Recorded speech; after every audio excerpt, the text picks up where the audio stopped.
You think you've got my number figured out? A motive born in drought and brevity. And if I'm not the soul of your design, I blatantly decline your remedy. Don't box me in, don't, or I'll leave. I'd rather be a dreamer, I'd rather be free, I'd rather be a leader, I'd rather be a queen, I'd rather be a singer in a trashy cover band. I'd rather be a closer, I'd rather be clean, I'd rather be a poser in a magazine, I'd rather be pretty much anything else than your machine.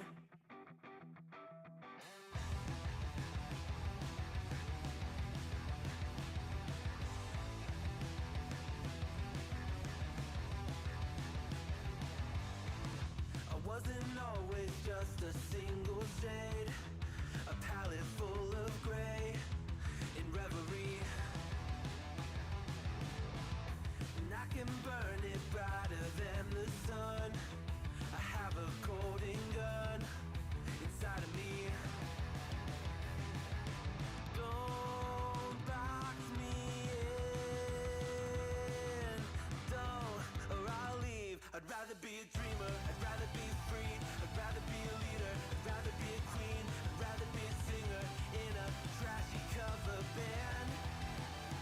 I'd rather be a closer, I'd rather be clean, I'd rather be a poser in a magazine, I'd rather be pretty much anything else.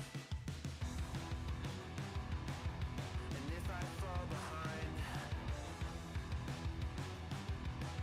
ignoring all the signs, and if I lose the fight, I still rage against the night. Don't box I'd rather be a dreamer, I'd rather be free, I'd rather be a leader, I'd rather be a queen, I'd rather be a singer in a trashy cover band. I'd rather be a closer, I'd rather be clean, I'd rather be a poser in a magazine, I'd rather be pretty much anything else than your machine.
Welcome to the Wednesday stream. I hope everyone's having an awesome Wednesday. Welcome, everybody. Thank you, Tina, rating in with a party of 15. Appreciate it. Perfect timing. We're just about to get started. Thank you. I appreciate that so much. Thank you, folks. If you can do me a favor, go check out Tina_2. Fantastic streamer. Please go show her some support. Do it now. Folks, if you have not seen me before, I am a difficult truth. I do the news, I do the politics. We're here Mondays, Wednesdays, Thursdays. Catch me on this space on Tuesdays, 7 p.m.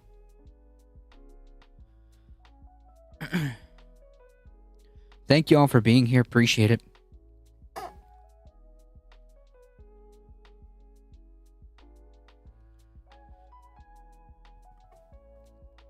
Just saying hello to everyone. Michael Hasser, welcome in. Winnie Rose, welcome. Kirkenstein's Monster, Nadia.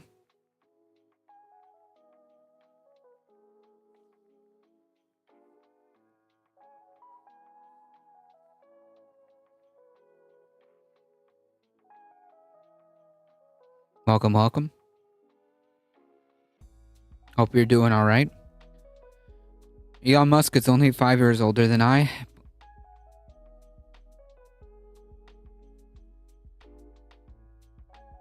I agree with Kirkenstein. Elon Musk can only dream of being half as cool as you. Being as cool as you, though. Yep. I agree.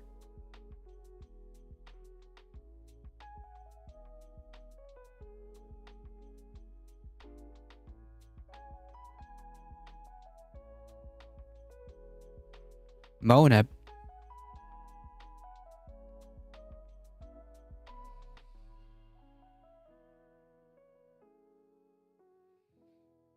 Yes, please go follow Tina.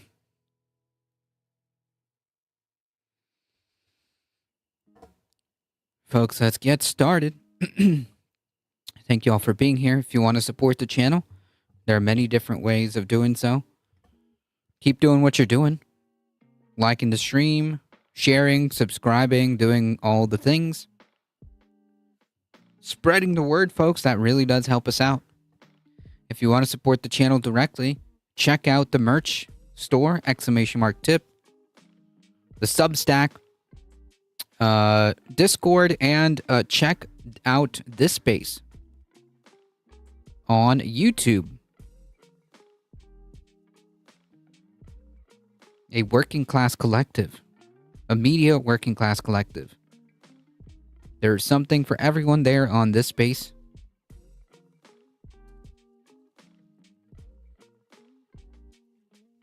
Including my show. We are close to 3,000 subscribers there on this space.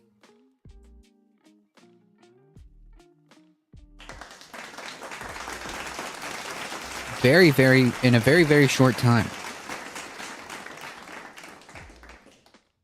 This space has only been around for about, I would say, just a shy, over a month. Just a bit. Just a bit over a month.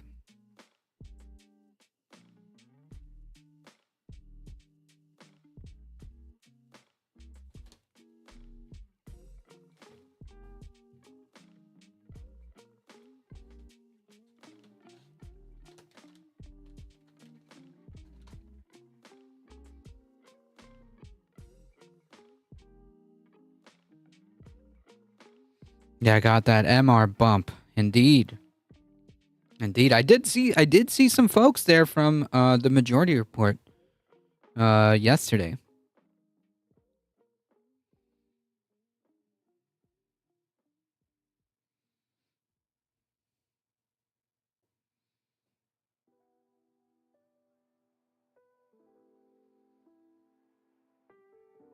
Congrats, so cool for y'all. Thank you, appreciate it. It can't be done without you folks. You guys are what makes it go. Keep spreading the word, folks.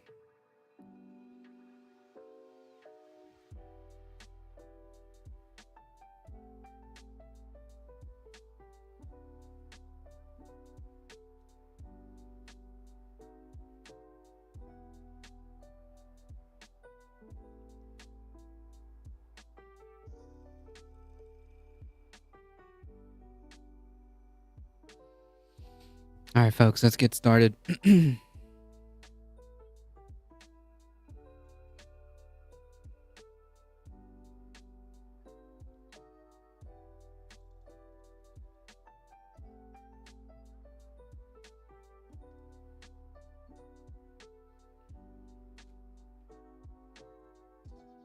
I have a dishwasher, but hate emptying it. House will my hands stay baby soft. I don't know. I kind of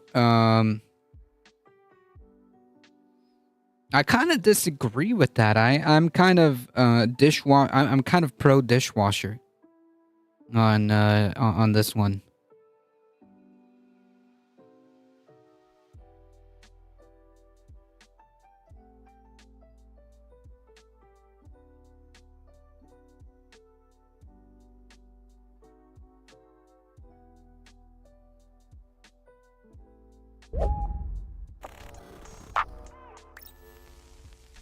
Former Obama speechwriter David Litt wrote an opinion piece for the New York Times titled, "Is it time to stop snubbing your right-wing family?" And spoiler alert, he does go on to affirmatively argue that it is indeed time to stop snubbing your right-wing family. Predictably, his argument was not received well by viewers, and for good reason, in my opinion. We'll get to their comments later on. But this is something that I wanted to address myself because I have MAGA family members that I've cut off. Happily so. One explicitly, one more implicitly. And part of the problem with his argument is that, one, it's overly self-aggrandizing, and two, it's based on his experience with one family member pictured here that isn't representative of the average Trump supporter in 2025. He almost reminds me of Cenk Uygur in some ways, who also naively... Oh boy. Yeah, I mean, like, look.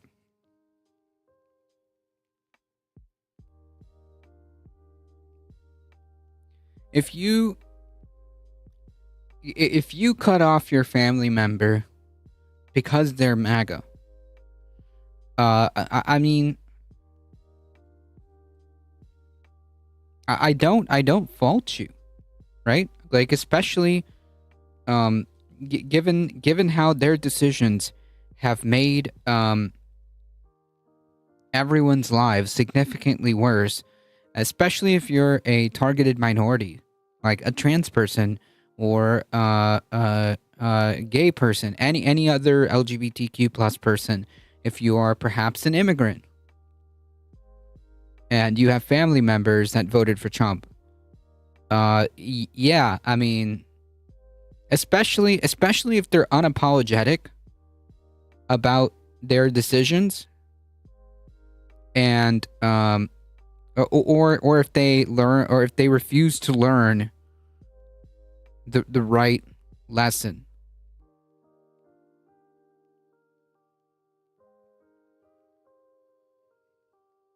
You should tell his family members you're bad, and I hope you feel bad.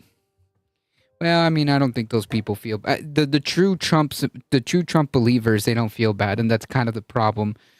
So cutting those people off is completely okay. Honestly, it's very difficult. I would imagine it to be very difficult to live with someone who voted for Trump. This isn't like just this isn't just politics, right? We're not, this is beyond politics.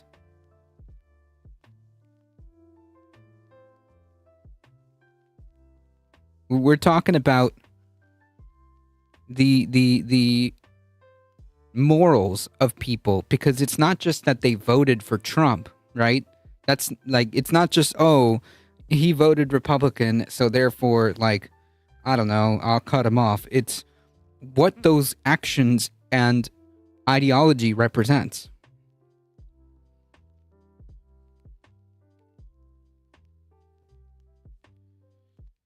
I said hope, not believe. True. True.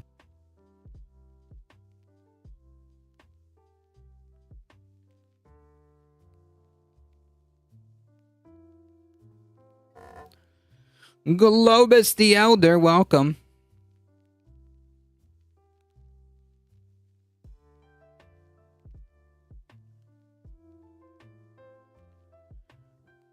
We are going to be speaking with Globus tomorrow.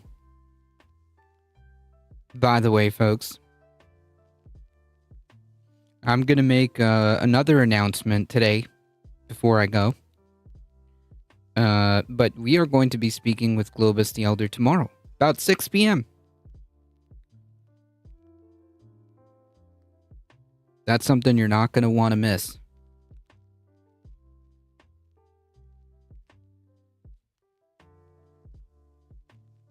I'll remind folks again on the Discord. Tonight.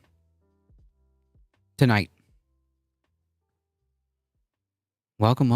Deduced that MAGA isn't too bad and you should try to talk to them because he had one respectful exchange with Charlie Kirk and was able to find some common ground. I mean, yes. Yeah, Charlie Kirk spoke somewhat amicably. So therefore you can have a conversation with these people. Like, what are you talking about? Charlie Kirk is actively wanting to make this a worse place. It doesn't matter how nice he is talking to you. Doesn't matter how pleasant he might seem, right? Speaking to you just on a casual conversation.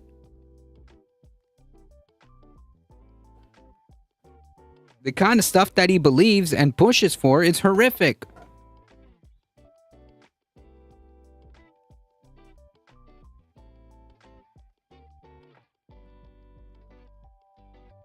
My favorite thing to do is chat with my favorite streamers.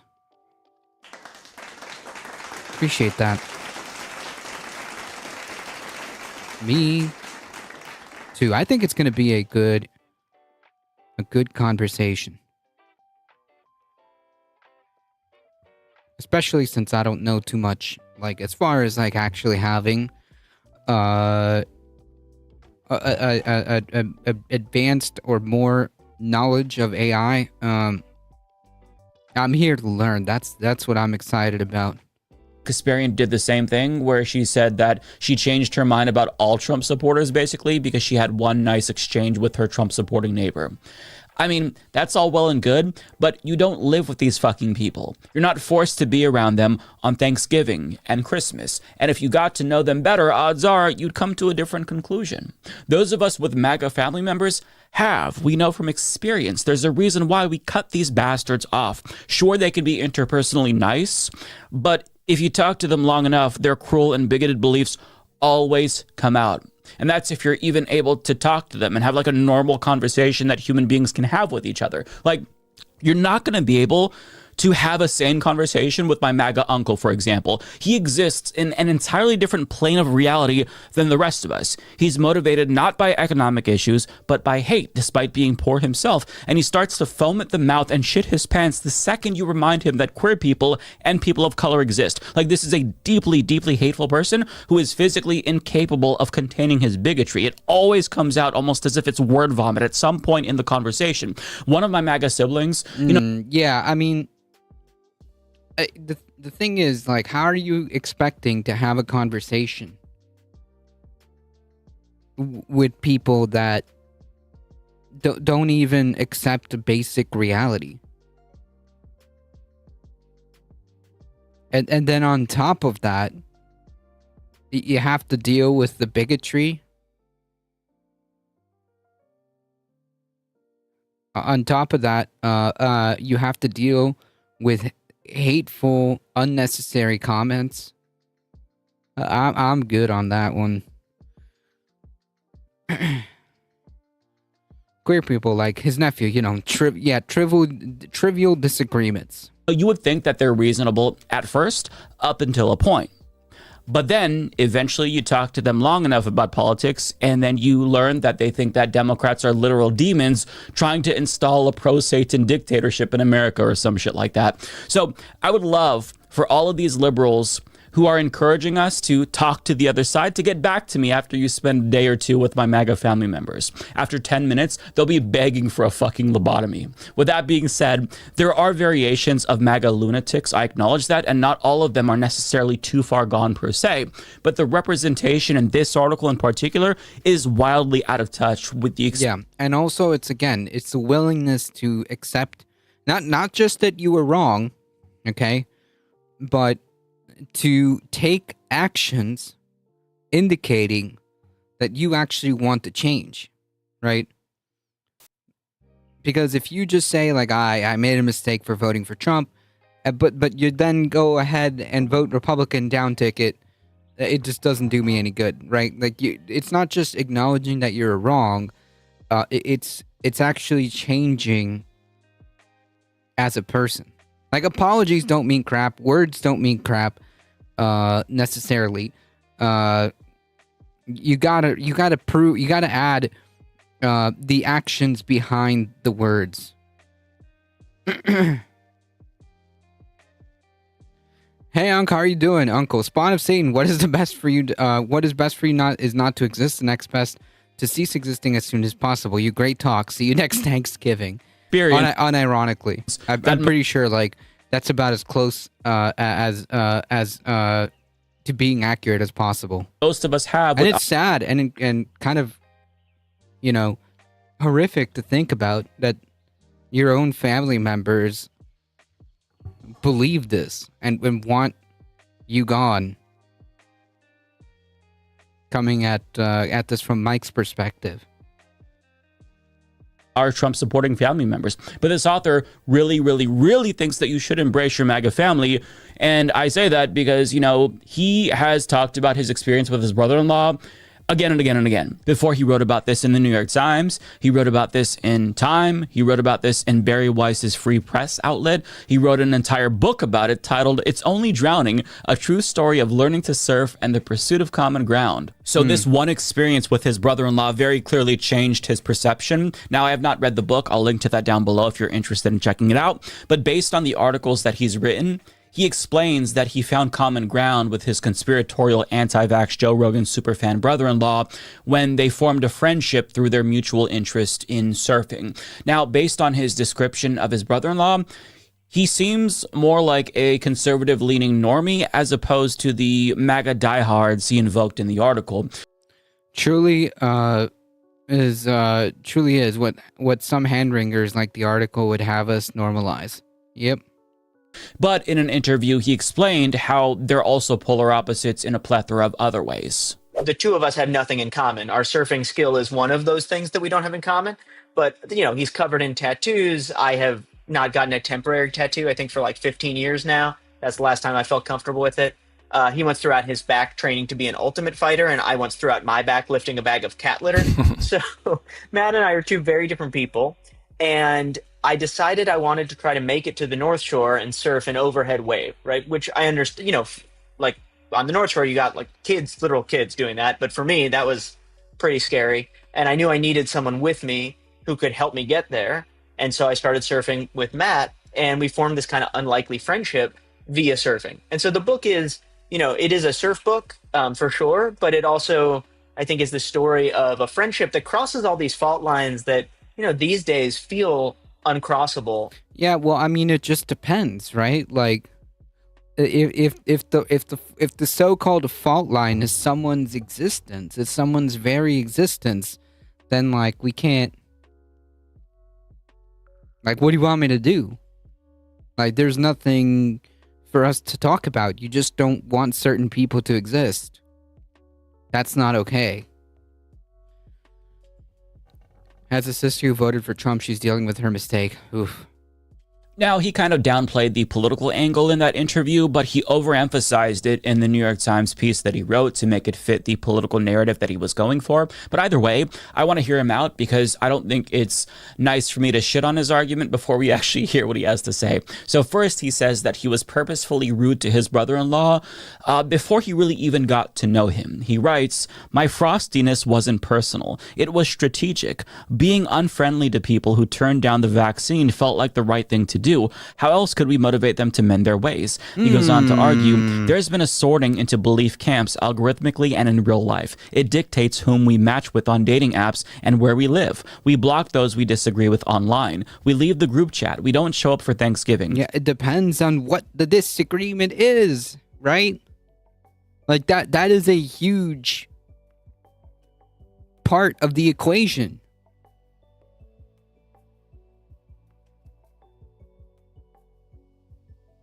If your disagreement is whether or not a group of people have rights,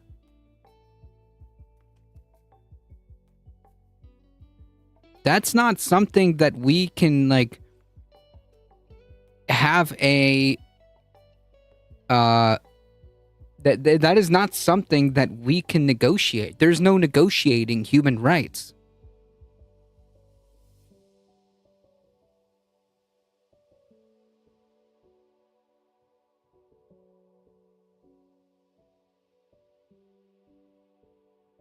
Like, there's no common ground. There's no compromises to be had with somebody, regardless of who they are, family or not, that says like, oh,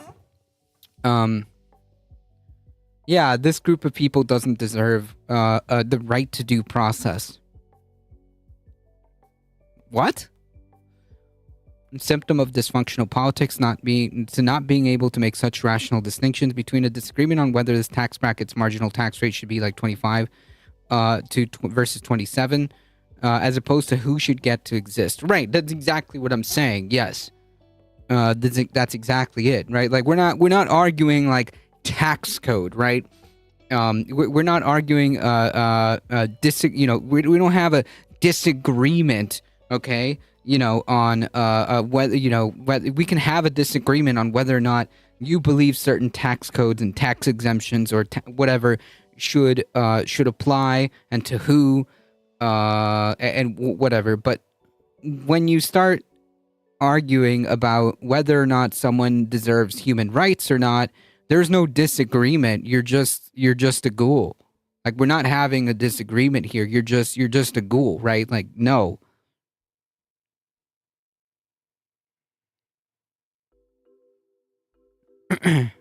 Them is fighting words.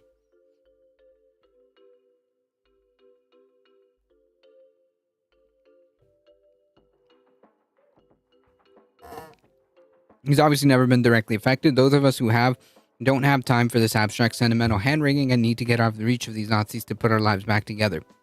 Yeah, and I don't. Yeah, 100%. I don't disagree.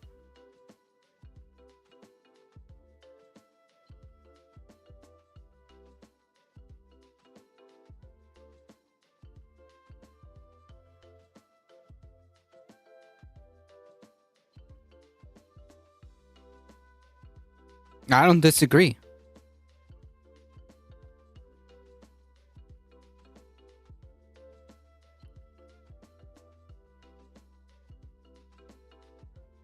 Recent data suggests that today, 1 in 5 Americans is estranged from a family member over politics. More points of deep disagreement will surely arise over Trump's immigration crackdown and use of military in domestic affairs, over RFK Jr. Yeah, more steep disagreement will surely arise over immigration crackdown.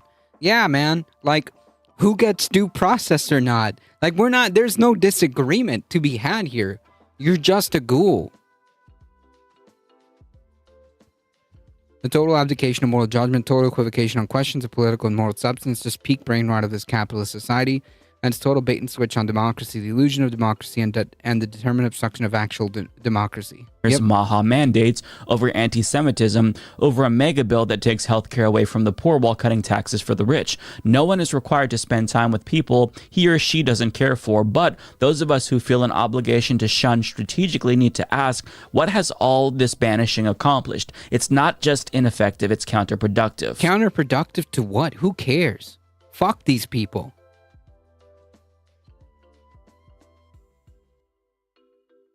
Like, do you think that being nice to someone, especially like if you're in one of those marginalized groups that they're actively targeting, do you think that like being nice to these people is going to make them be nice to you back? No. Like you can't change that unless they want to change themselves. Unless they want to drop the hate and the bigotry and the xenophobia. There's nothing you can do. They've got to make that decision.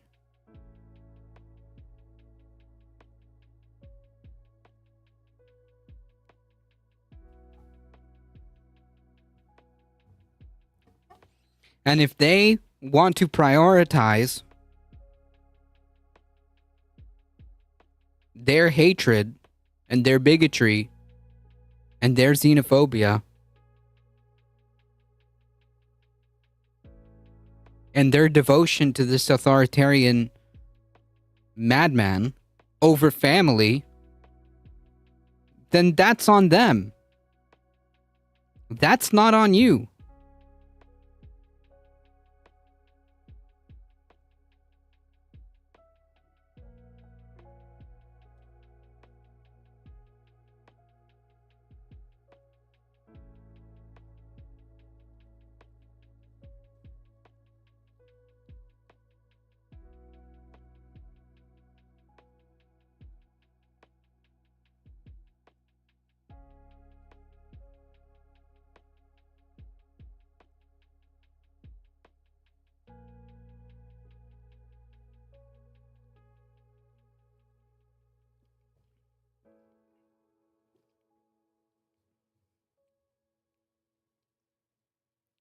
Okay, so that's just 3 paragraphs, but I read the entire article and I can tell you that I would probably snub him if he were my family member, just because he seems like an overly pretentious, insufferable prick. And that's just the impression that I got. I don't know who he is, but that's how he came across. And I say this because like one of the first things that he mentions in the article is how he's an Obama speechwriter. If you go to his book page, it's the first thing he mentions. He also talks about how he went to an Ivy League school. We get it. You're important. And all throughout the article, you get the sense that he's one of those smug liberals who farts into wine glasses and huffs them. Like that's who I pictured as I read this article. I also thought that it was weird that he vaguely referred to anti-Semitism as an issue and didn't really like elaborate on what he meant by that. If you have a family member who is genuinely anti-Semitic or a Nazi, then of course that's shunworthy. But him not saying I snub no one, well, then you have no principles. Like, what do you stand for? You know what I mean?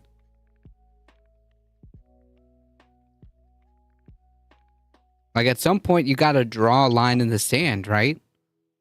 And say, like, hey, man, this is not okay.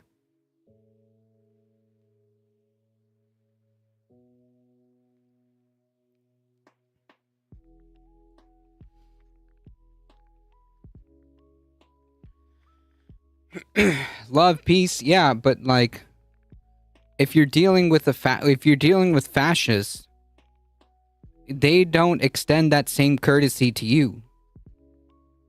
Like, these MAGA people will not extend that same courtesy to you. So why would you think that they're going to act the same way?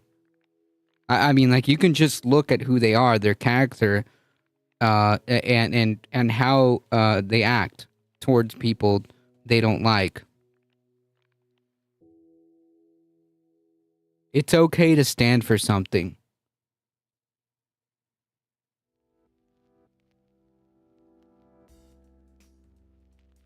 I'm not saying you have to, like, cut off your entire family. I'm just saying, like, I get it. I get it.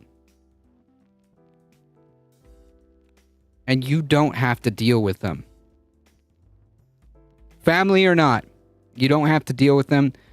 Family or not, they are people, and people can be horrible.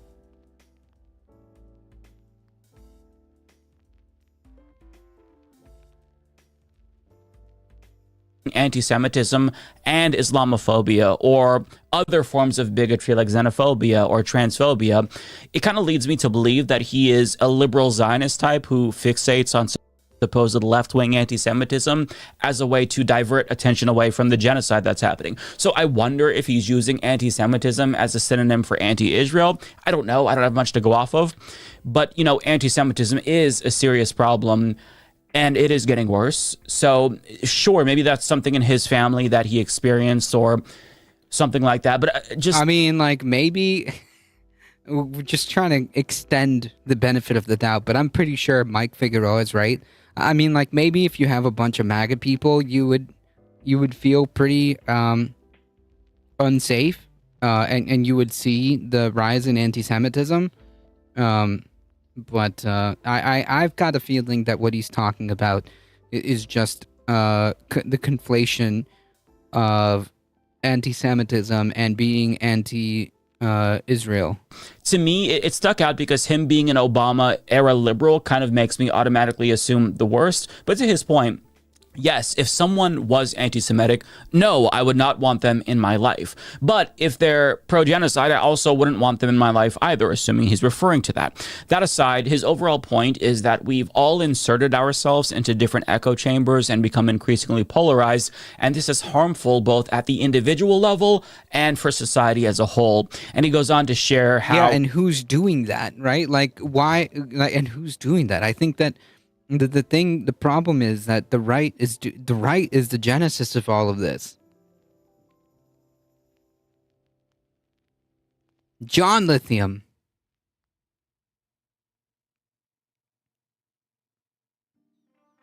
The genesis of all this divisive politics is the right.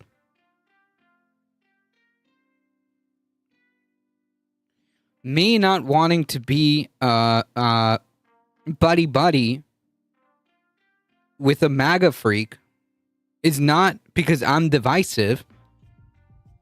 It's because they decided to follow a fascist ideology that is destroying us. And it is affecting me.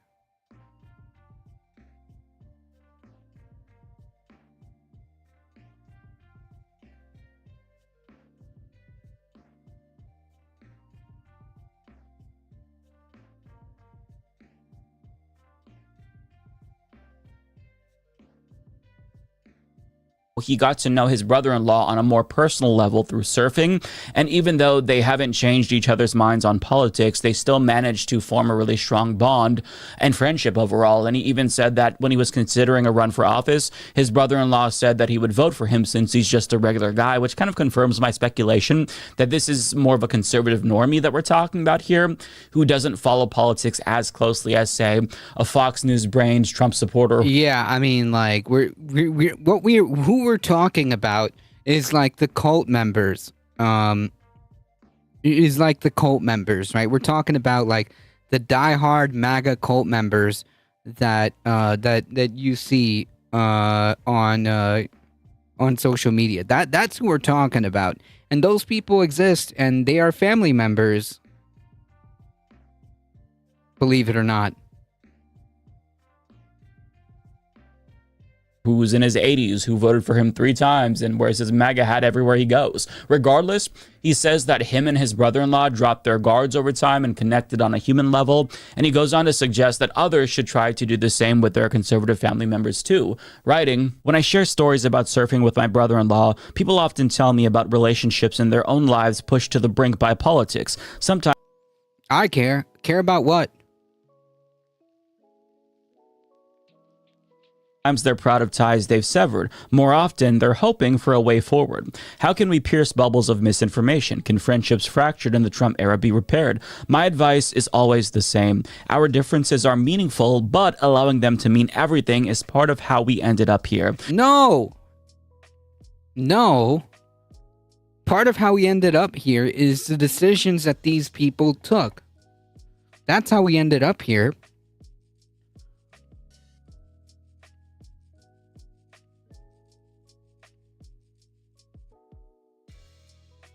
It depends on what those differences are. Like, if the differences that we have are whether or not some group of people get to exist, then that is everything to that group of people. That is their very existence.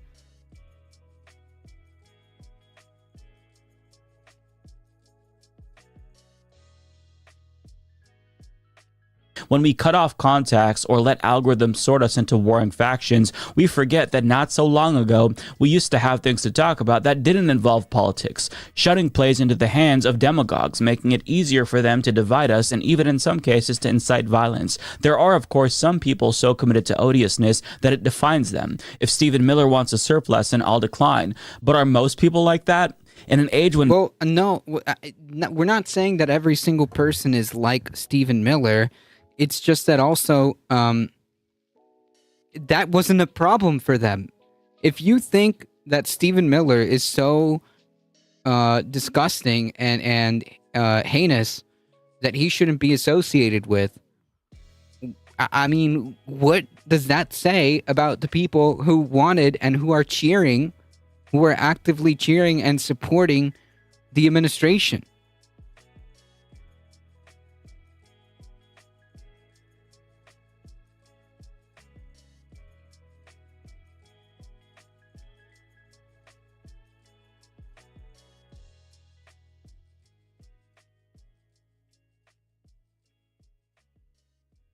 banishment backfires, keeping the door open to unlikely friendship isn't a betrayal of principles, it's an affirmation of them. So overall, he doesn't really go on to compellingly argue why it's damaging to society or ourselves if we disassociate with our MAGA family members. And I think that his argument is bad because it's too specific to his case and it misses so many other instances of abuse and vitriol that we have to put up with that I think makes distancing ourselves from these people warranted. And that's okay. And that's okay. Heat, how's it going? Miller's a ghoul and not the cool kind.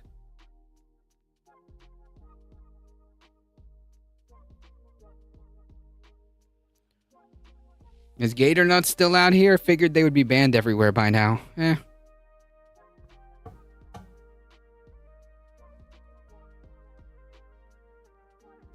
They're not even a good troll. They're not even a good troll. They're honestly kind of boring.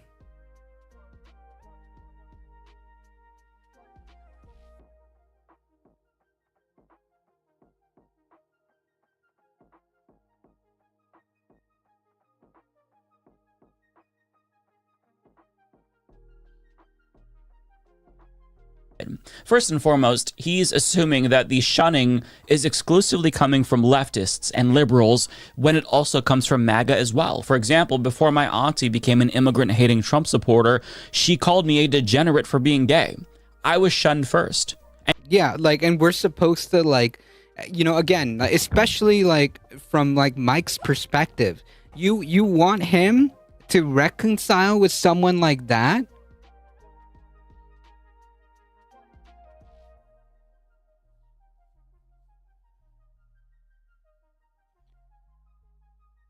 If somebody called my very existence just being a degenerate,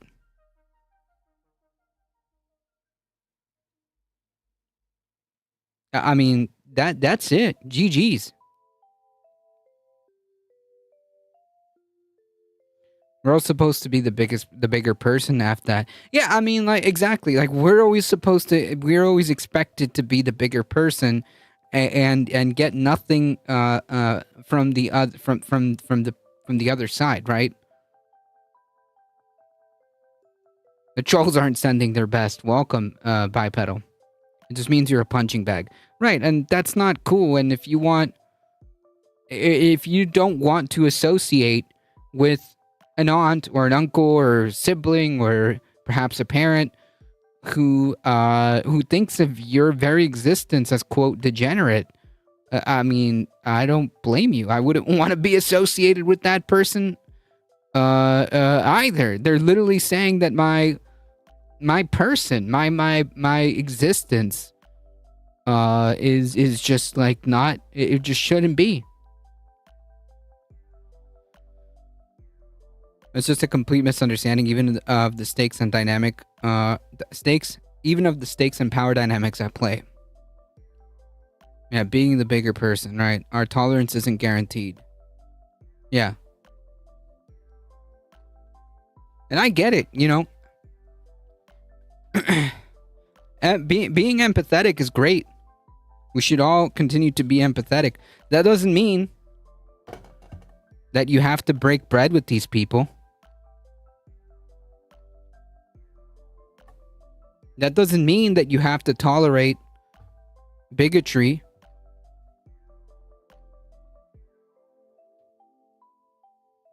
Yeah, the paradox of tolerance.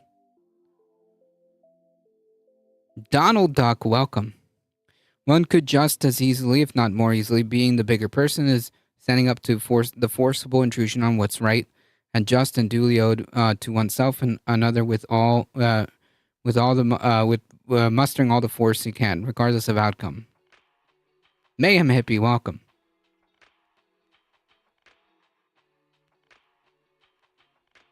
And just to be clear, I didn't like say, hey, auntie, I'm gay. She went out of her way to say, you are a degenerate because you're gay. Like, unsolicited. I didn't ask for her opinion. She gave it to me. So me choosing to permanently cut off contact with her isn't just like about me wanting to create a social disincentive for her bigotry. That's part of it, of course. But it's also about my own personal peace, which I deserve. I don't feel inclined to associate with someone who expects me to minimize elements of my existence to make her feel more comfortable. She adds nothing of value to my life, so I'm not obligated to be nice to her because we happen to be related. Who gives a shit? Right, like there's still people, right?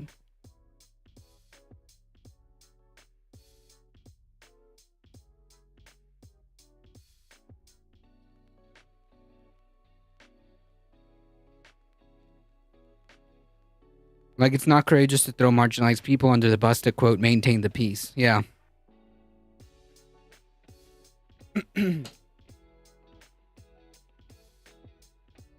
Right? But this is just my unique experience.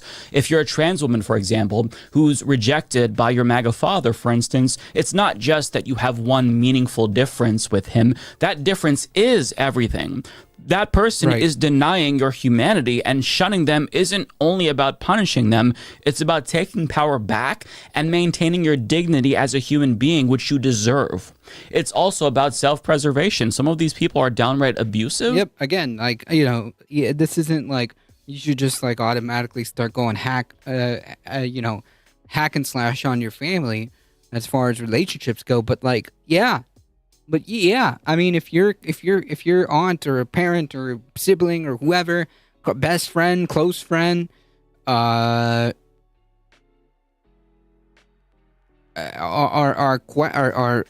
questioning your very existence, or in effect threatening your very existence, then like, yeah, I mean,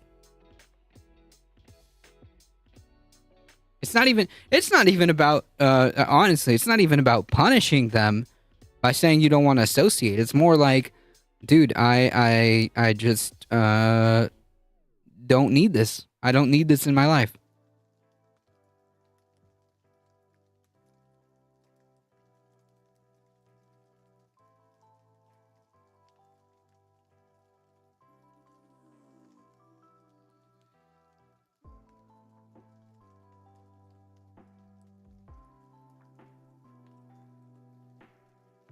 No contact for mental health is a valid option. Yep.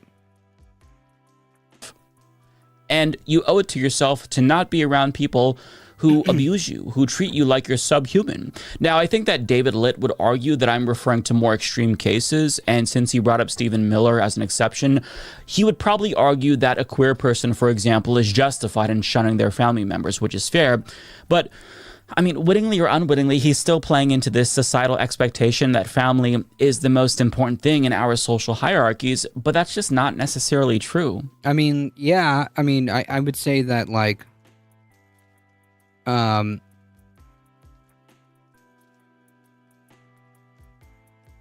mean, like, you know, so family is important. Family is important, but they're also just people, right?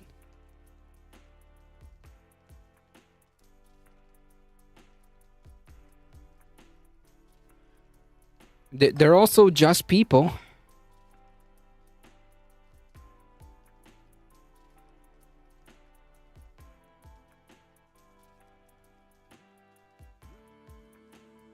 I cut out my best friend for being a transphobe. Don't need that shit. Oof.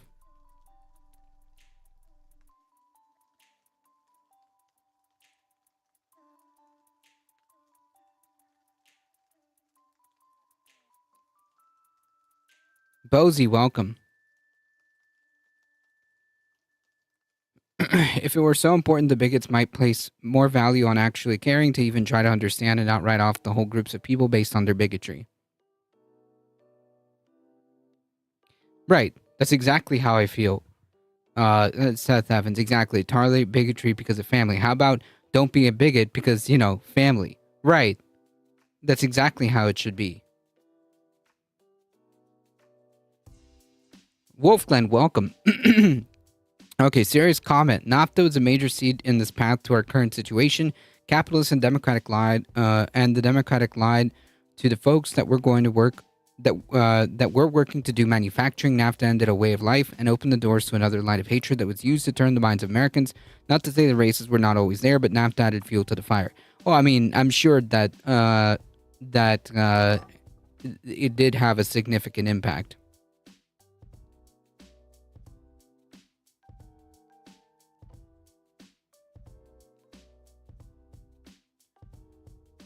Because after all, you can just point your finger and say it was the foreigners, right?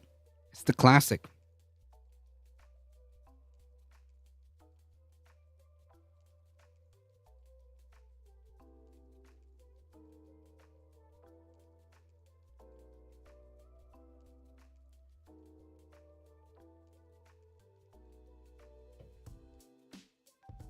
I agree 100%. Seth Evans, yeah. You tolerate bigotry because of family. How about instead, don't be a bigot because of family?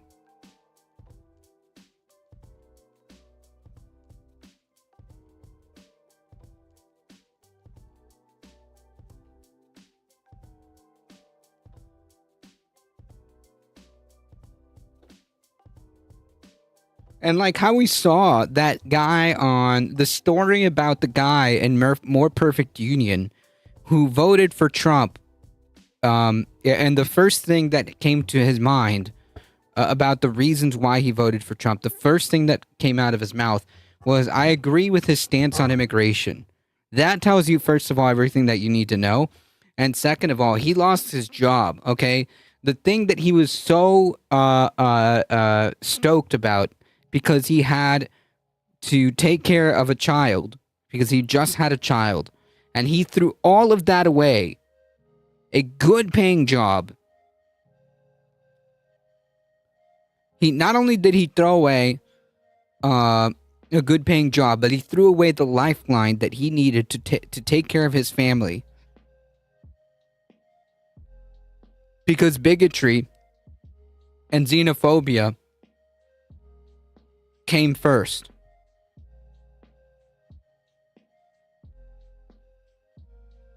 He put that above his family.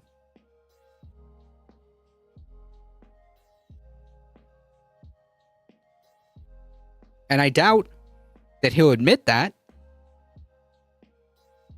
But that's what he did.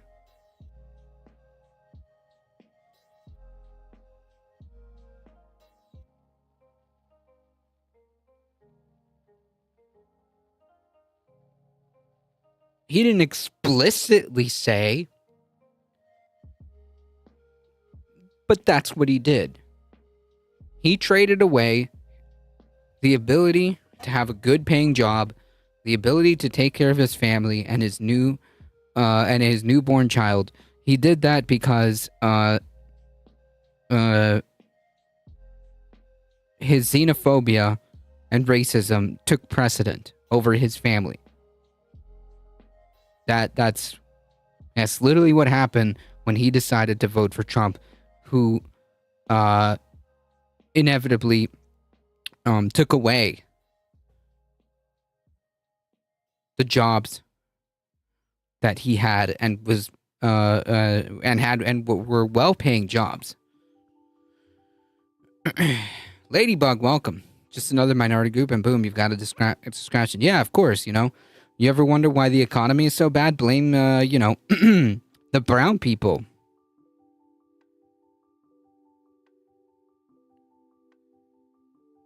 Never mind how that happened, and never mind the trade agreements that were orchestrated by the capital class.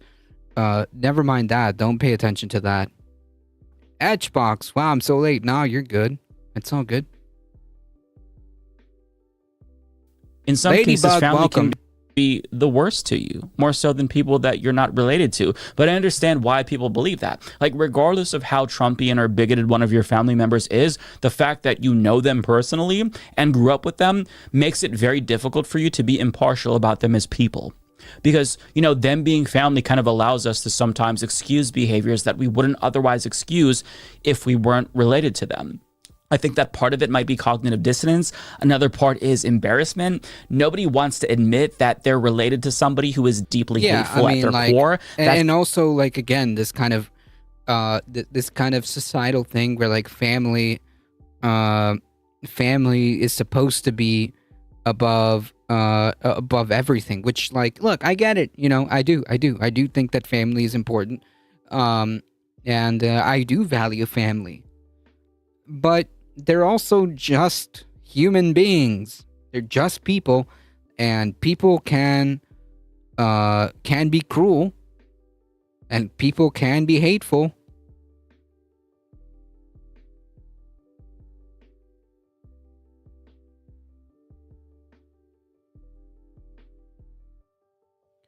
Unrelated, how the hell did Jerry Lewis ever get rich and famous? Ask Elvis. It's just humiliating. So you tell yourself that they're not really that way, or that you can convince them to not be that way. And you try to remind yourself of the times that they've exhibited kindness towards you, perhaps, and try to not think about their more odious views. But I mean, at some point, they end up showing their true colors again and again and again. And as a human being, you just draw the line and you say, I don't want to deal with it anymore. And I take it that the last election... you don't have to. You know what I mean? Like, you don't have to. And you making that decision is not wrong. That's my whole overarching point. You taking that step and making that decision is not on you. It's not wrong. It's on them. They don't have to be this they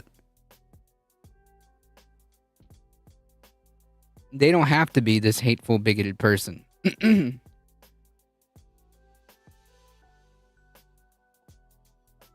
Better late than never. Exactly.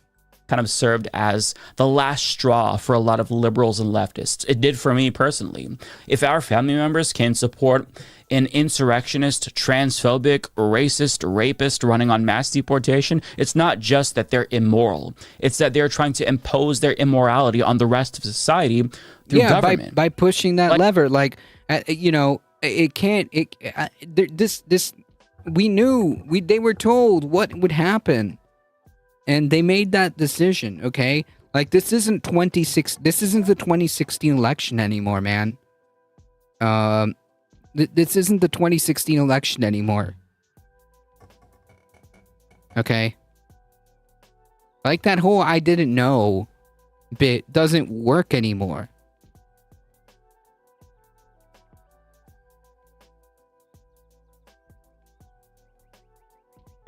If you're a father who has a daughter and you voted for Trump, you voted to take away your own child's bodily autonomy. It's not just cruel, it could kill them. You are inflicting material harm on people that you're supposed to be looking out for, in theory. It's family after all, right? And if you can vote in a way that fucks over your own family, your family isn't obligated to be a... So any family member who voted for Trump should be rejected? I mean, it's up to you. I'm saying that it's not a wrong decision, and I don't fault people that do, and it's okay to not want to be associated with people who voted to make your life worse, right? Like, keep in mind, this is coming from the perspective of Mike, who is gay, who has family who are MAGA Trump people who literally call him degenerate, who literally voted for someone who hates people like Mike. Okay? So, yeah, you're not obligated, family or not, because as I was saying earlier, these are just people too, right? Like I get that people think that family is important. I think that family is important. But at the end of the day, they're just people, and people can be hateful pieces of garbage. And you're not obligated to stand with them. You're not obligated to cater to these people. Fuck them. Around you simply because you're family. It goes both ways. Like, they didn't make an exception. Okay. Sorry about that, folks. I don't know. OBS just decided to kick me off. But anyways, as Seth said, wouldn't the right mindset be like, why would you do that to your family as a Trump person, instead of like, why do we have to be the ones to put up with them? Mayhem Hippie, welcome. The only people that can obligate me to do anything is my children. They were taught better than to hate. Nice. Just because you shared the DNA doesn't excuse the behavior. Doesn't excuse the behavior. Yep.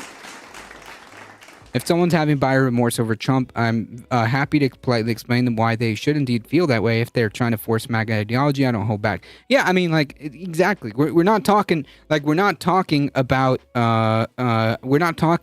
people who want to change, right? That's fine. If you want to change, if you want to put in the work to change and show that, not just say that you have buyer's remorse, but to show that you're willing to change, then that's a different story. We're not talking about those people.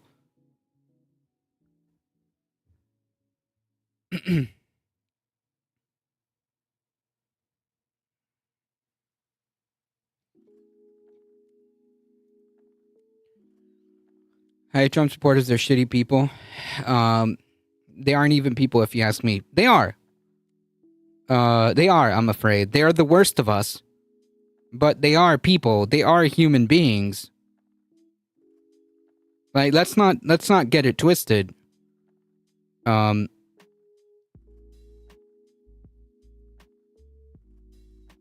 not get it twisted. They are human beings. They are the worst of us. They are very much human.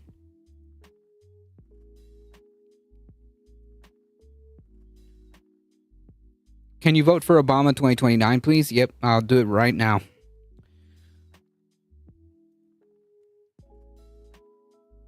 It's really a difference in kind between people who want to behave like they're entitled to be any kind of way and not have it affect how others treat them, versus people willing to actually own up to a mistake and acknowledge that personal initiative it requires for them to learn and become better. Yeah, 100%. Like, I'm not I'm not of the I'm not of the opinion that they I'm not attacking those people, right? Like, if you want to actually change, then then that's fine. We want people to change. We want people to change.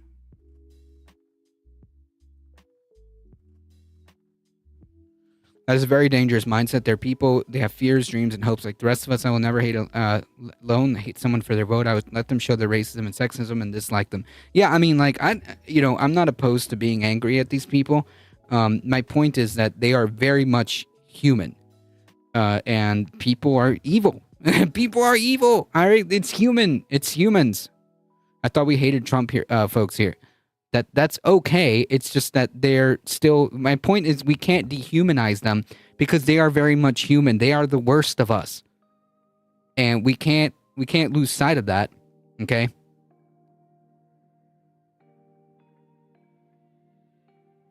They are human. They are the worst of us.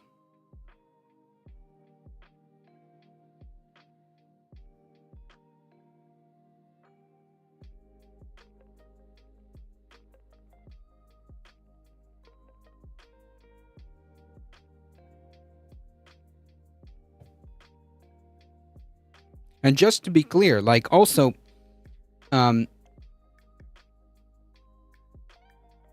is what you might call a nuanced take.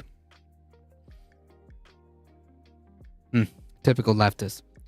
And some of them get tricked. They are seeing the errors of their ways and trying to fix it. Who you hate someone for not voting at all and allowing this to all happen? Yeah, I mean, like, look, if someone's trying to fix if someone's trying to fix their behavior, that's not who we're talking about here.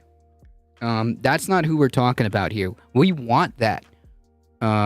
We want that. We want people to change. That is the whole point. They still deserve human rights, and rhetoric that calls them vermin makes us no better than them. Oh yeah, 100%. Like that is fascist rhetoric.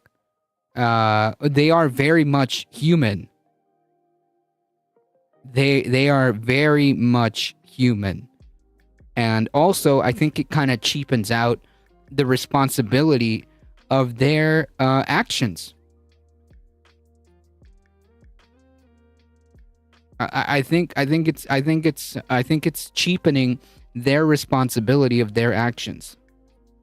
Because I think that you can, if you want to just toss it off to like, you know, they're just subhuman, whatever. Like, no, man, they're very much human. They did this.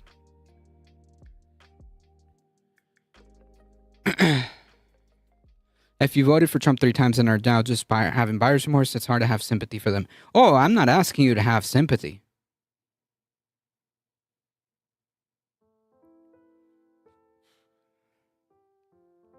I'm asking you to have empathy, not sympathy. The ones that are determined to make us choose between their existence being eroded forcibly by us or them ending the existences of us or those who we love, no exaggeration at all.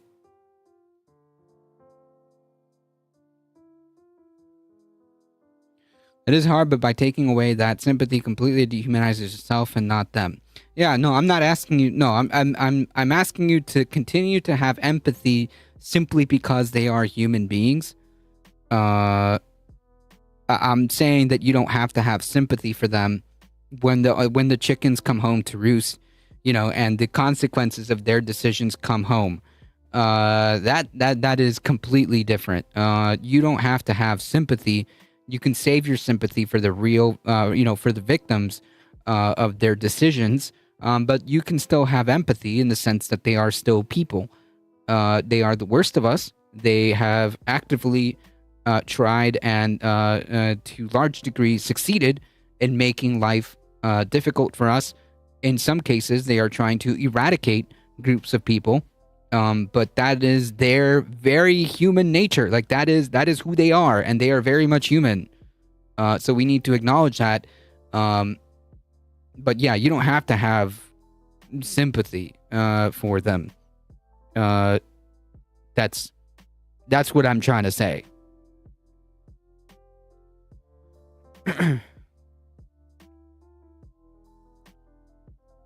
You fight fire with fire suppressant, not kerosene.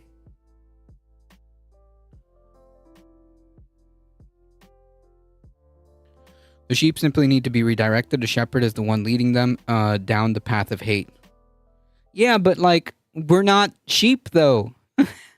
we're not sheep though. Like that's the problem. We're not sheep. These people made these active decisions themselves.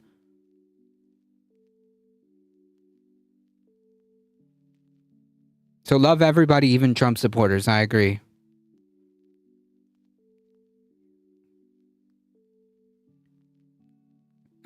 Okay, this person's just a troll. Then they totally got what they deserve, but they are still people. A good shepherd will lead his flock to the light. Yeah, but I mean, again, they're people. People aren't sheep. They should have, and they did have the ability. They do have the ability to make their own decisions, and they decided to screw people over because they don't like a group of people or several groups of people because they were taught or they accept that some groups of people are degenerate or whatever, or illegals are coming to steal their jobs or resources or whatever. I mean, like, yeah, just no. They are not cheap. They made these decisions. They did this. That's it. This is on them. Good thing I'm moving to Germany where this shit is illegal.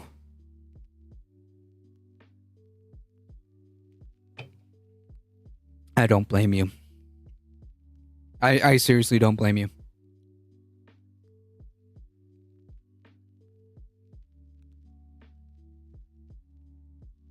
As their family when I wouldn't want to be around these people in any other circumstance. It's just the double standard, right? So I reject this implicit assumption that people shunning right-wing family members are the ones doing some sort of individual or societal harm.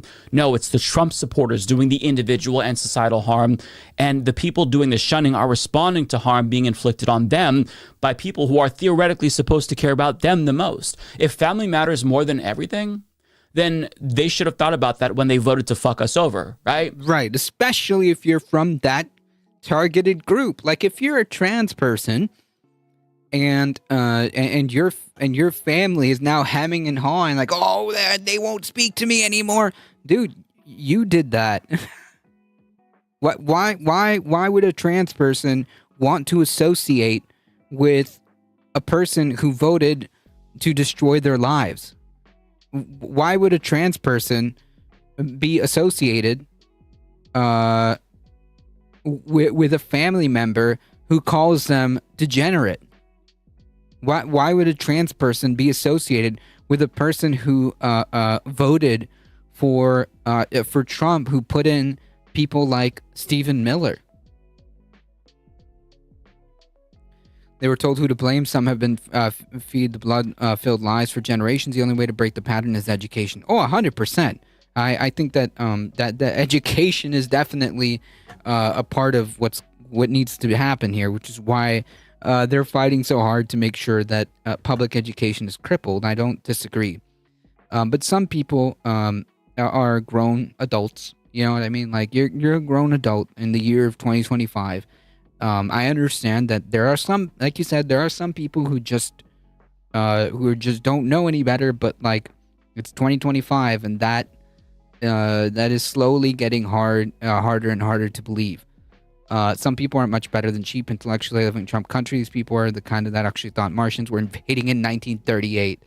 Oh my God, is that the red balloon song? Is that what that was made? The day. Oh man, what is? I'm conflating a bunch of stuff in my head, but wasn't that what the song "The Red Balloons" was about? When they thought like some kind of alien invasion was happening. War of the Worlds? No. There was an incident. I don't know if we're talking about the same thing in 1938. But there's an incident where they thought that there was some kind of unidentified flying object, and they shot they shot at the sky for a minute, like a good minute. But 1938 doesn't sound. That was War of the Worlds. 99 Luftballons.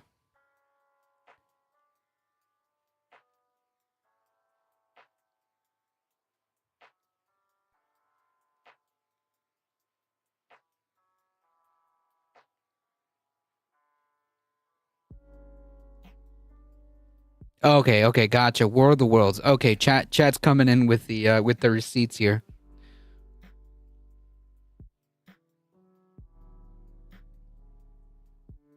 Gotcha.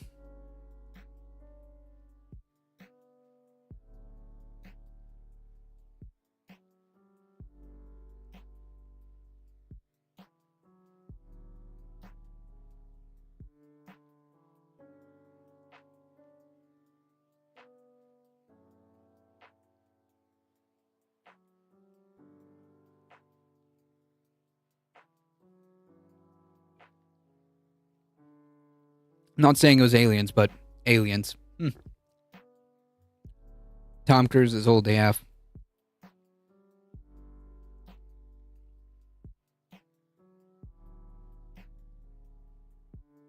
Fly, you fools.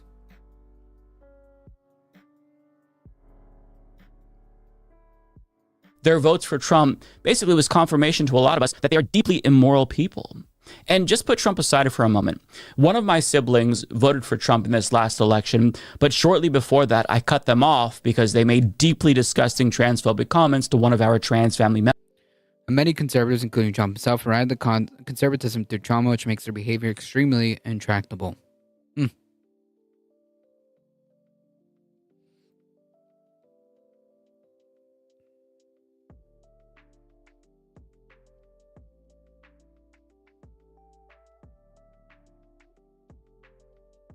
Members. And I let them know, we're done. If you reject my trans family member, I reject you. But this person has always gone out of their way to be cruel and make other family members feel like shit.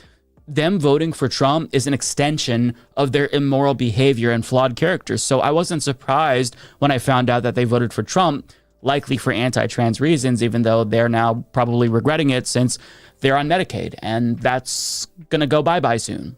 But my point is that if they're a bad enough person to vote for Trump, you almost certainly already had other reasons to cut them off before they showed their true colors by casting that vote. This isn't representative of all cases, of course, but it's true for every one of my MAGA family members with the exception of one. But just being around them always made me miserable.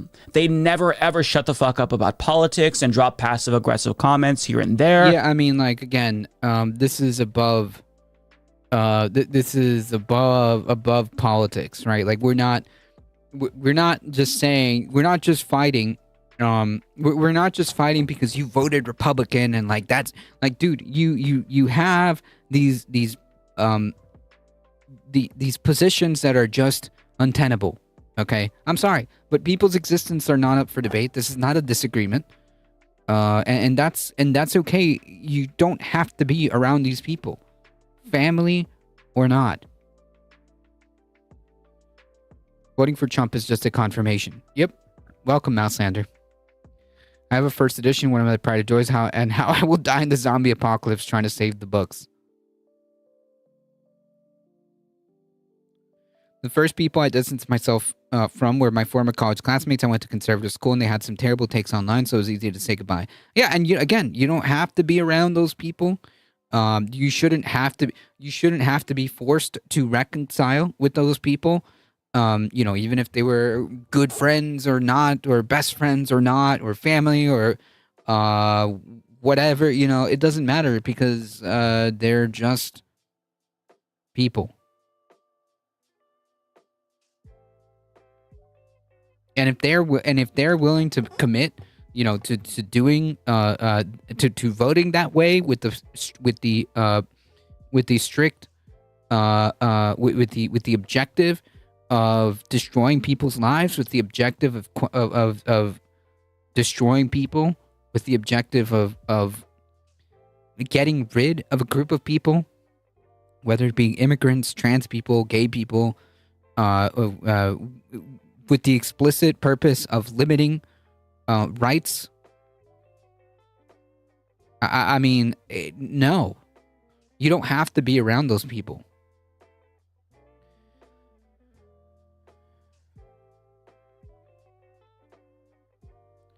I cut off my sister after she held me in my own home. I lost my absolute mind. Oof.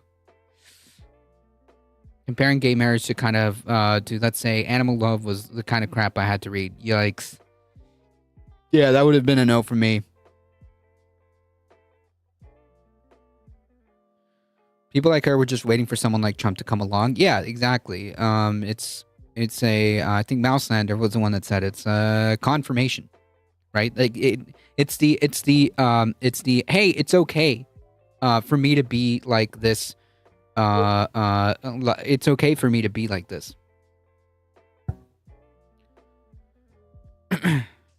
People like her were waiting for someone like Trump to come along. Yep, it's validation that their behavior is excusable.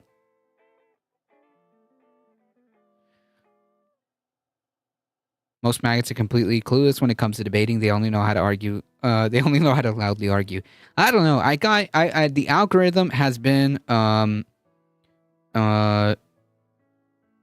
the algorithm has been feeding me this He's sort of like I haven't watched much, but except for shorts, except for YouTube shorts. The algorithm has been feeding me this guy called Dean Withers.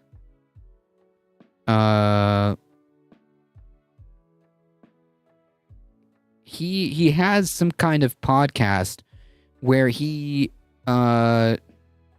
talks to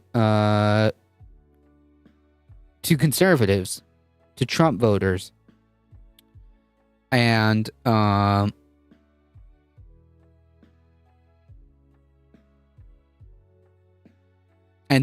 arguments that they have is just wild. Like they're not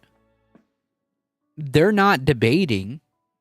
They're just spewing out some wild stuff. I heard this guy say that they would deport Jesus Christ himself if he didn't come in the country the right way. In this hypothetical scenario where Dean Withers asked him, if Jesus were to come as an immigrant to this country, would you deport Jesus? And they had no problem saying yes. I would deport them if they did. I would deport Jesus if he didn't come in the right way. And then asked if he was a Christian, he said yes. So yeah, Surly Barber, there's no debating here. We're just but, I mean, I couldn't do it. I don't know. I don't know how. I don't know if his podcast is just like a radio show, kind of like an online radio show where he just talks to MAGA people, or he has segments where he talks to MAGA people. But Godspeed, because it couldn't be me.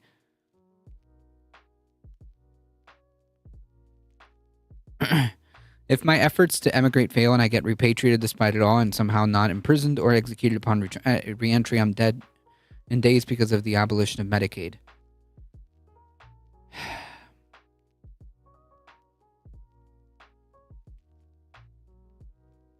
I don't even have the words, Nadia.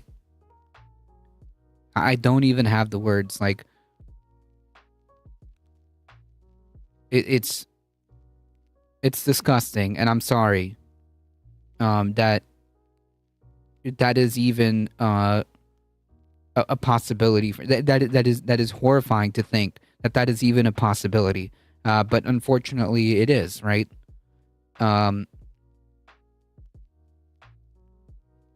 And I'm sorry that you possibly could go through that, and I don't blame you for trying to leave.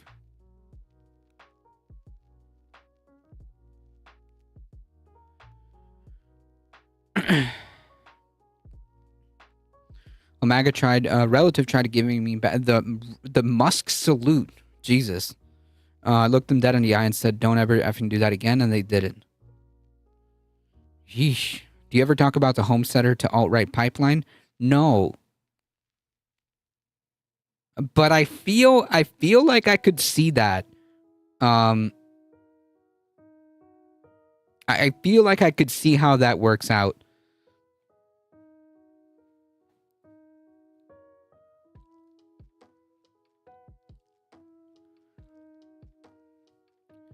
Dean said the N-word back in the day and apologized it. What? Back in the day? He's like a kid. He looks like a kid.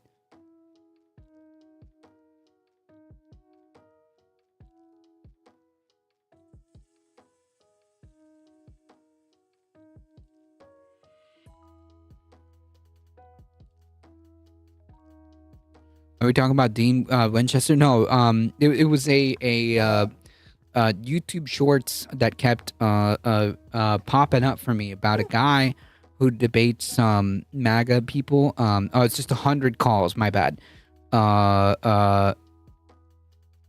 This guy named Dean Withers. I have not seen a lot of his content, but what I found interesting was his MAGA callers. That's what was interesting to me. Boycott Supernatural. Dane said the N word. No, I think we're talking about different things. Mayhem Hippie is joking.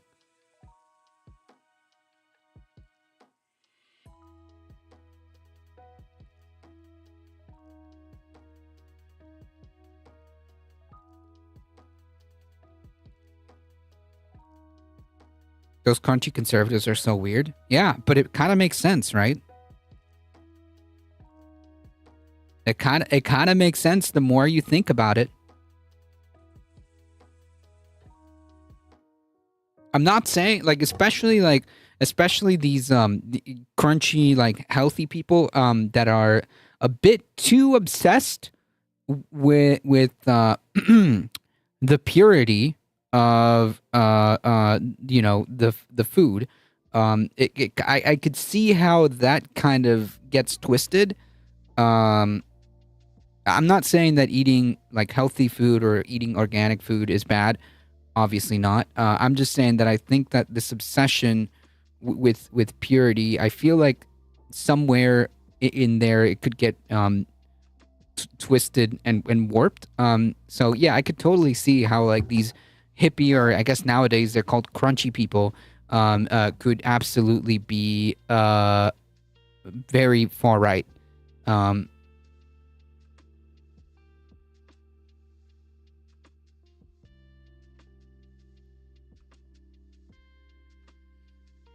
And I could also see how there is a possibility for the people who call themselves, quote, homesteaders, who just kind of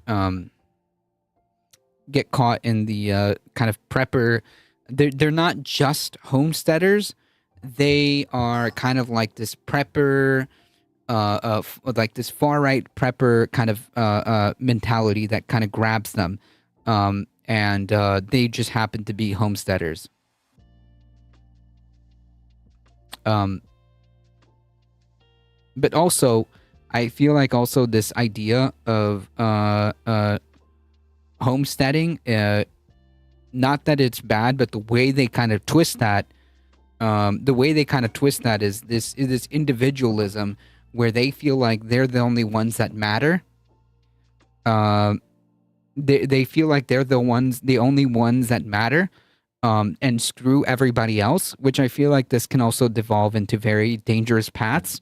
So I feel like that could be what's happening here. I'm just spitballing.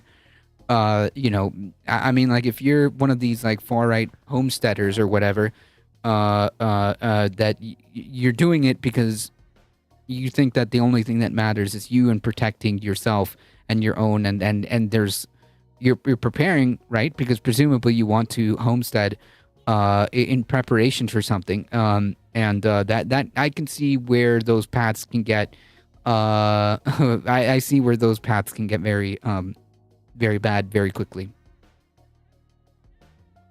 The Tradwife Prepper Homesteader pipeline is real, so I'm glad I went far left enough before getting into it all.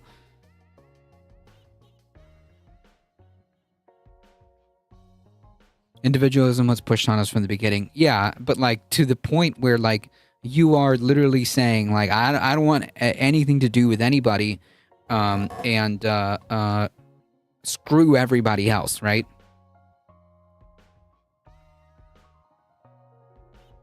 The mentality, I think, is what matters. There have been left-wing preppers out there trying to prep for fascist takeovers in the U.S. Oh, yeah, but the difference between, yes, the difference is the why. Yes, that's true. The difference is the why. They're preparing for a fascist takeover, which apparently is pretty much GG's, but they're doing it with the express goal of helping people to preserve community. Right?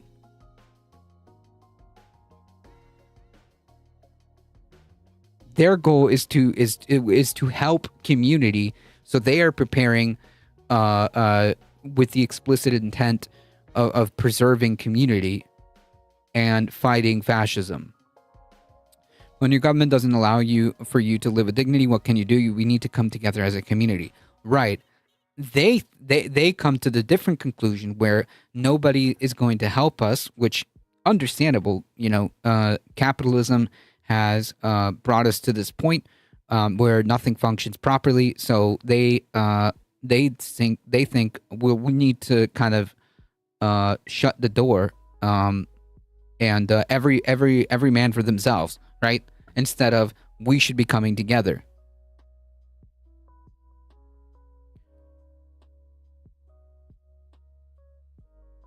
Ohana means family.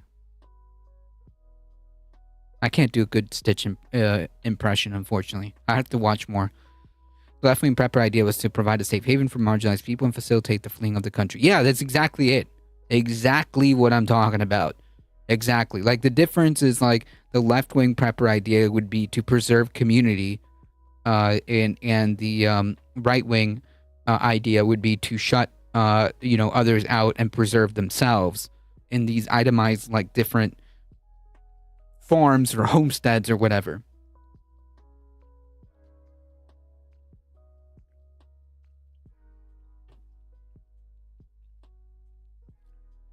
The mentality is different. That's my dream, to be honest, creating a small actual community that works together towards sustainability and the future. Right. That would be an example of what Nadia's talking about. Check out Jacob Cochrane or Dirtbag DIY on TikTok. Great resource on how to upcycle. Everyone, you need a doctor in the community. Yep. A right-wing prepper would say, don't worry, I'm going to be the doctor. I'm going to be the guy who makes food as well. I'm going to be the guy that builds.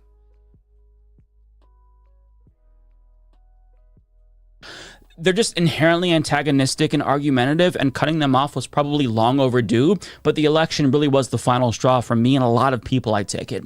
But with regard to David Litt in particular, the author of this article, I hate to be the woke guy to make this point, but I have to say it. If you're a straight cis white guy, odds are it's going to be easier for you to excuse the reasons why one of your family members might support Donald Trump, to excuse their racism or misogyny or transphobia, because you're not personally going to be affected by these forms of bigotry. It might make you feel icky and bad, but you're not personally going to be harmed by them. So your perspective might be different if you were in someone else's shoes. I'll just put it that way. But I'm not alone in my disagreement with David Litt, because the commenters torched the ever-loving shit out of him for this out-of-touch take. So let's read a couple of comments here. I've been learning traditional medicine to help supplement the lack of medical supplies. Nice. I will continue to shun people who knowingly support cruelty, corruption, and dangerous incompetence. I don't care that we have a shared love for puppies, football, and crab cakes or whatever. This is way beyond policy differences. It's about human decency. Exactly. No, when human decency was pushed overboard for power, no. The answer is no. Let's keep it simple. Republicans voted for and continue to support an administration of dangerously inept miscreants who are ruining the great society that my country once was. Did you ever meet a liberal who spoke favorably of civil war? Do not normalize evil. As a person living in a city being politically targeted by our current government, I got into herbalism years ago, got a bunch of books, and my thumb is greenish. Yeah, my my thumb is not. My thumb is greenish, kind of. I'm very good with growing peppers. I'm very good with growing a couple of things, but yeah. I get sticky fingers in the ER and stash supplies. I have 4 ounces of quality MJ, so I'm good unless I cut my foot off or something. Yeah, you might need a little bit more for something like that. At a university being politically targeted by our current government, working in healthcare as it is being decimated by our current government, and with a worldview that extends outside of our borders, my response to this article is a simple answer. No. I hope you enjoy surfing. No. People who voted for Trump 3 times, unless they are now publicly saying, my God, this is the biggest mistake I have ever made in my life, how can I atone for this sin, have proven that while they might be nice, they are not good people, as they are. Exactly. And also, like, telling... Again, being told that, oh, this is the biggest mistake, blah, blah, that doesn't mean anything if you don't actually do anything to change that behavior, to modify that behavior, because like if you were truly sorry, and you were truly thinking that this was really bad, you gotta show the behavior behind it. It's not good enough to say, oh, this was a really big this was a really big this was a really big mistake, and then like just vote Republican down ballot anyways. That's about it, you know. Ooh, stay safe there, Hermit. There was a trans separatist commune in Vermont I heard about that didn't seem entirely well conceived. It was a cult and it was shut down last year. Oof.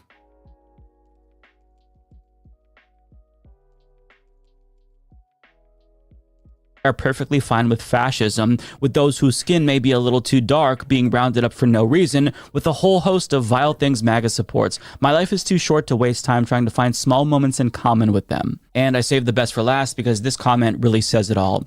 No, it's not time to stop snubbing your right-wing family. I don't normally respond to op-eds, but this one struck a nerve. The suggestion that we should now open our arms to right-wing family members as a gesture of reconciliation ignores what we've all seen with our own eyes. Cruelty is no longer a byproduct of that ideology, it's a feature. This isn't about tax policy disagreements or rural versus urban perspectives. This is about a sustained embrace of dehumanization, of cheering for policies that cage children, strip bodily autonomy, demonize the poor, and erase entire communities from public life. And now we're being asked to make room for that at the dinner table? No. Human decency should never be up for negotiation. If someone supports or defends cruelty, whether through apathy or applause, they're not simply holding a different opinion. They're making a moral choice, and we are allowed, obligated even, to make our own choice in response. That doesn't mean there's no path forward, but that path is repentance and change, not coddling and comfort. Calls for unity ring hollow when they come with no accountability. Asking people to Yep. You guys remember the Silver Green Lady documentary? No. That was the cult that was in Vermont hiding as a trans community. Huh. I did not know this. Let down their guard while the harm continues is not reconciliation, it's complicity. If your political identity tolerates hate, justifies harm, or insists others must endure injustice to preserve your comfort, don't be surprised when people choose distance. That's not snubbing, that's survival. And that comment deserves a standing ovation. Just everything that they said, they articulated it better than I ever could have. So needless to say, no, this article has not convinced me. I have no plans to reconcile with any of my MAGA family members anytime soon. If they were to renounce their bigoted views and actually change their behavior and show that this is a real change and not some sort of a fluke, I'll keep an open mind. But unless that happens, there's not a fucking chance I let these people back into my life. I don't care that they're family. I don't have to tolerate their intolerance because they're family. Who gives a shit? And I know that there's a lot of people in my audience who have similar experiences that feel the same way. And I want to encourage you all to share your stories down below, because if I had to guess, most of you have very legitimate reasons for cutting off your family members if you did cut them off. So sound off in the comments, because I take it you probably also don't agree with David Litt's argument here. And I don't see much support for it anywhere. Yep. The cult of Mother of God.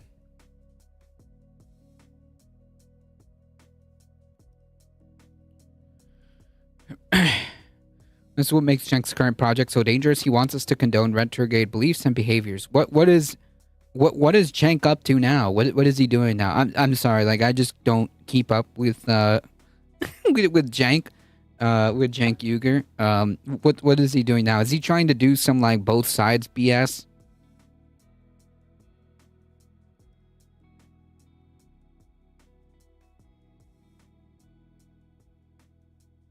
Like, what is he trying to do? For us to hold hands and kumbaya with fascists because, you know, they might agree with, like, 1%, with 1% of something? Like, this is like saying, like, we should all, like, join hands with Nazis because they agree, they agree that water is wet. So, like, you see, we have, we have something in common. They think the water is wet. You think the water is wet. See? Same thing. Right?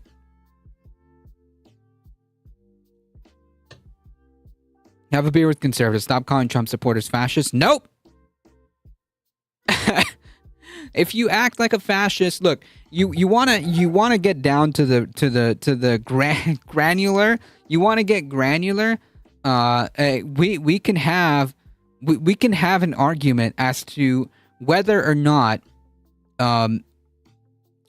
we should call these people Nazis or fascists, and to what degree. Like, should we? Because like this is an American fascist movement. You know, if you want to have an argument and say like we should call them just MAGA, right? Like MAGAism, right? Because that is the American fascist movement that is happening. Then like whatever, we can have a conversation about like what you want to call these people and why. If you want to just be general, just call them fascists because that's what they are, right? Like they are fascist. They are fascist. They are supporting a fascist movement. I can't look into every single one of them, into every single one of their minds. I don't have to. The actions and consequences of those actions are fascism.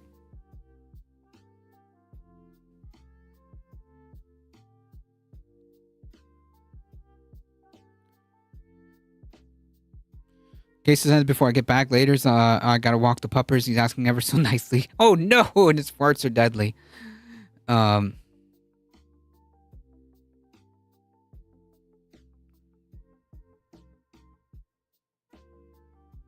Yeah, they get nay, these are Republicans, they get this all the way. Yeah, I mean like these are Republican fascists. The Republican Party is a fascist movement right now. That's who they are. They are a fascist movement. The people who call themselves Republicans right now are supporting a fascist movement. This MAGA cult, whatever, they are promoting, advocating, supporting, and enacting fascism. They are fascist.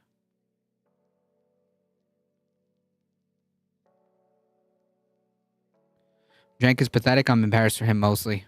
At the end of the day, Cenk is money-minded. I don't think he really believes in most of his leftist positions he used to expo.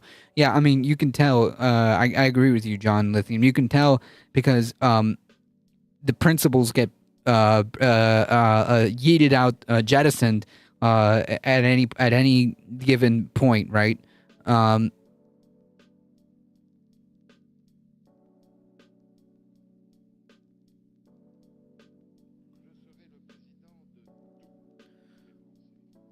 Jank, the progressive line that he is. He's a capitalist. He said he is a capitalist above all. Yep. Sisfian.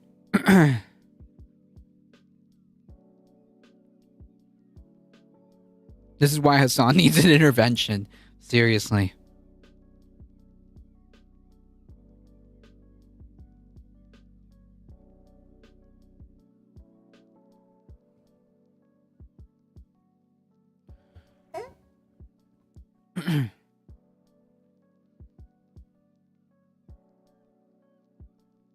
Hassan needs to have a nephew to uncle intervention.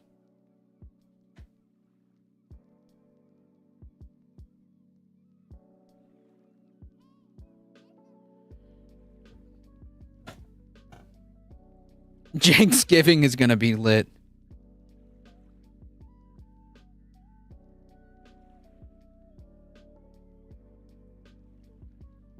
Here's a question.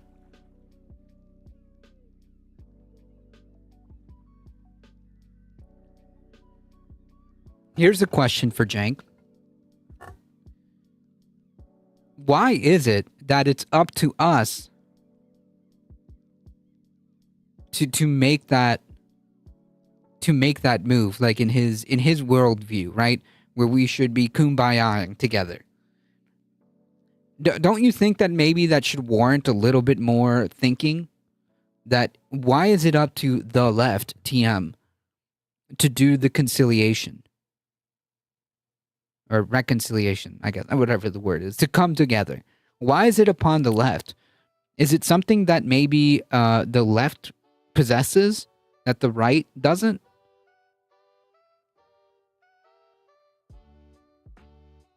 Is the right just not capable of reconciliation? Why is that? Is it perhaps something? Is it perhaps something that is in their values? I mean, like, let's put on our thinking beanies here for a second. Why is it always up to the left to be the ones to be like, "Oh, you should have a beer with the MAGA people," okay? Okay.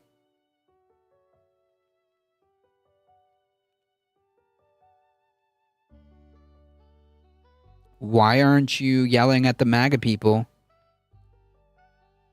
to be the ones to take the first step? Why does it always have to be the left? Is it because maybe the left possesses perhaps empathy?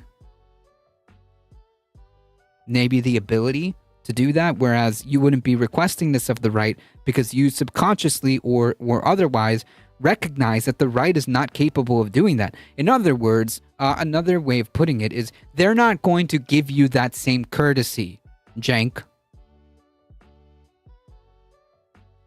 So why are we being asked to do that?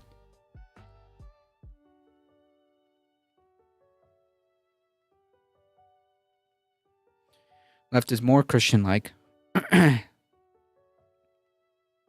Yeah, this goes back to that same podcast thing I was looking at, and it's so wild how like these quote unquote like Christians or whatever, at least the ones who pretend to call themselves that, absolutely jettison those values when confronted with actual like quotes from Jesus about like feeding the poor or something like that. All of a sudden, that's not important. That's out the window, real quick.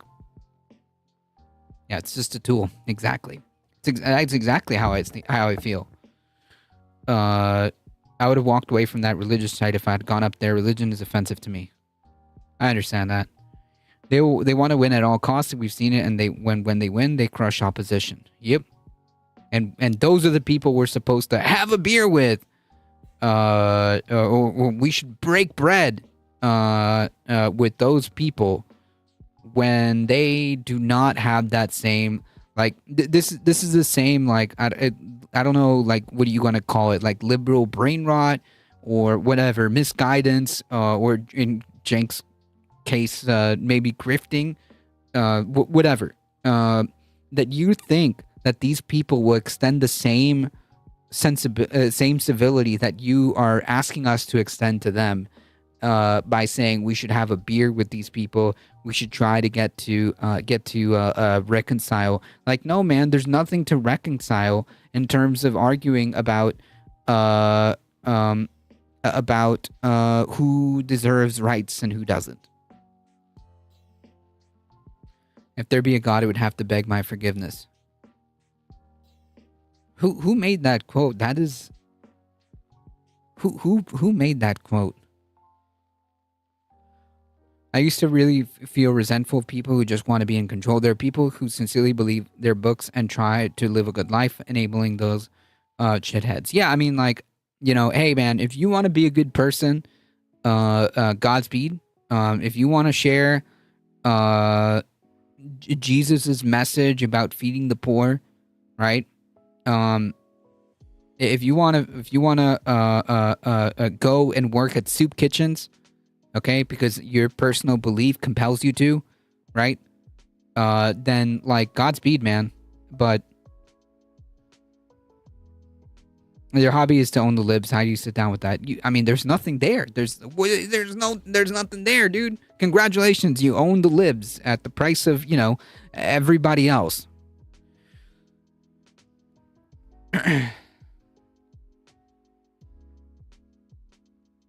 Oh, it was scratched on a cell wall in Auschwitz. Okay, yes. Yes, you are correct, Nadia.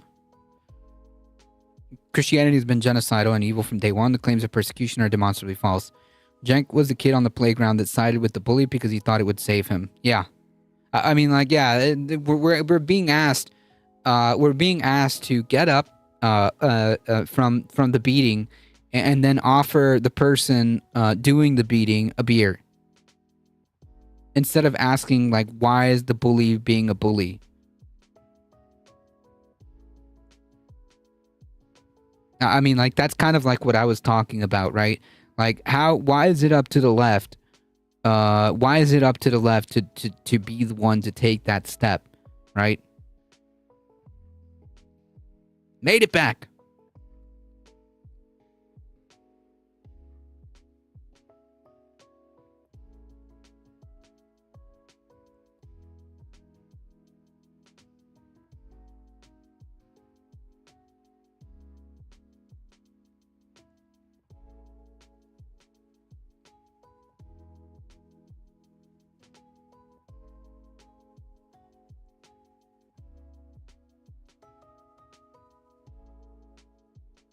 I even got the chickens put away.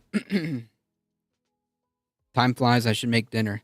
Yeah, and time flies and got away with me. Got away from me. So I'm gonna put we're gonna speed run, and I think that the only article I'm gonna go into detail is gonna be one. So we're just gonna fly through this. Speaker Mike Johnson calls for the release of the Epstein files amid backlash. Will we actually get to see Republicans have a fight over this? Because we just saw them vote against the release of these files. So is there going to be a inter-party fight over this? I don't know. But the more time they spend arguing amongst themselves is fine by me. It just means that the fact that they are not unanimously calling for the release of Epstein files is pretty suspect to me. Yeah, we're going 1.25. We're going 1.25. It's pretty suspect to me. To me, in my opinion, it is obvious that Trump is heavily implicated in the Epstein files. He is fighting this tooth and nail. He gets incredibly nervous, defensive, if you want to say, angry. That people keep bringing it up. This only continues to solidify my suspicion that he is heavily implicated and does not want any of this to go to get out at all. Epstein from Mr. Carter's class, welcome back. Yeah, let's do 1.25.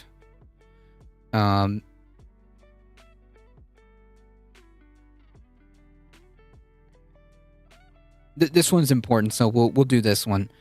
Trump tells Republicans to redraw the state congressional map to help keep House majority, because that's how we behave in a democracy, where a president can influence legislatures in states to perhaps redraw the House, that the maps that determine the House, the federal House, to make sure that it maintains in Republican hands.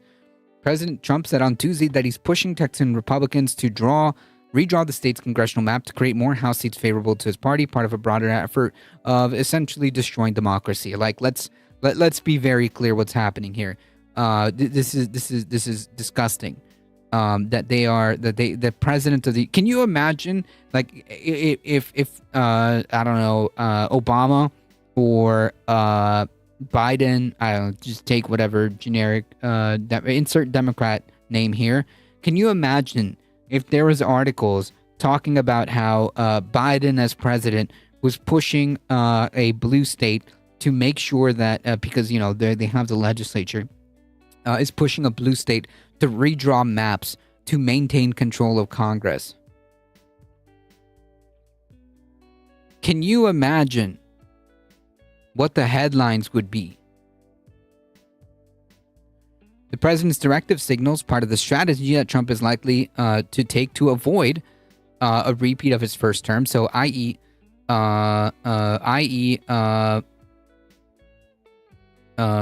destroying, essentially nullifying elections, right? He's basically arguing for more gerrymandering to maintain control. This is explicitly anti-democratic. This is explicitly authoritarian. There's no two ways about this. Oh, he could have done it. Biden could have done it. Republicans were child molesters on par to Epstein's exposure. No doubt about it. Pedicon theory is undefeated. I read about how psychopaths are friends with psychopaths so they can hunt together. That's a bit unsettling. When to avoid a repeat of his first term, when Democrats flipped the House just 2 years into his presidency, comes shortly before the GOP-controlled Texas legislature is scheduled to begin a special session next week, during which it will consider new congressional maps to further marginalize Democrats in the state. Because that's when that's how democracy works, right? Asked as he departed the White House for Pittsburgh about the possibility of adding GOP-friendly districts around the country, Trump said Texas will be the biggest one, and that'll be 5. Trump had a call earlier with members of the Texas Republican congressional delegation and told them the state legislature would pursue 5 new winnable seats through redistricting. So, yeah. Cool. Very cool. Very cool and very democratic. So, the President of the United States is arguing and pushing for congressional or for state lawmakers or delegation to redraw the maps in his party's favor, which his party controls in the state of Texas. That's cool. That's very cool. I mean, like, is that not, like, by definition? I know that, like, we're talking, like, technicalities here, but, like, is that not definitionally election interference?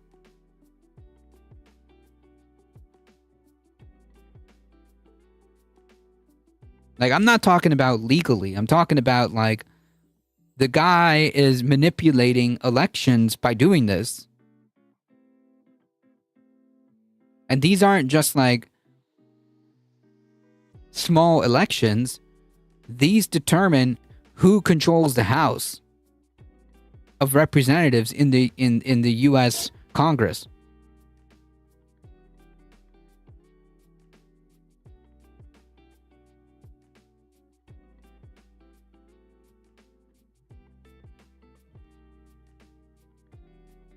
This is definitionally election interference.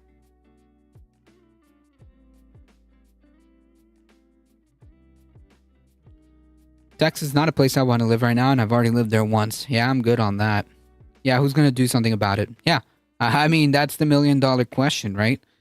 Like, what's, and if he's successful, in convincing these people to draw maps that are favorable to Republicans and expanding their lead in the House, I mean, why would he stop there? Why not go to Florida and expand the amount of seats there to give himself an even more bump, an even bigger bump?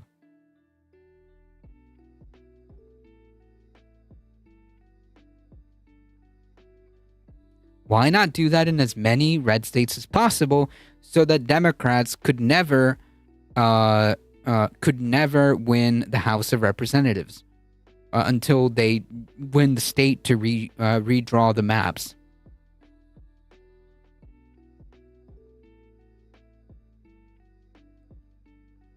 Staying alive. Not just a matter of him. Not just a matter of his prompting it. Even doing it unprompted is still rigging an election. 100%.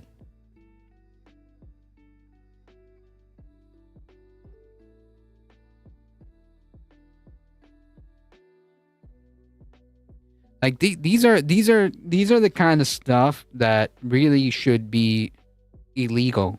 A president should not be meddling in elections like this, and these are the kind of stuff that, like, should be illegal.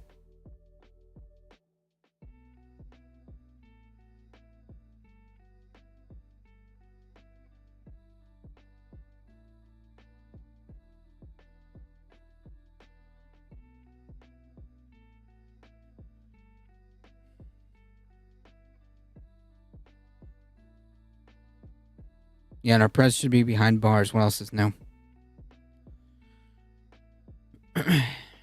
So we have an interview of a Florida state lawmaker who visited this alligator Alcatraz concentration camp And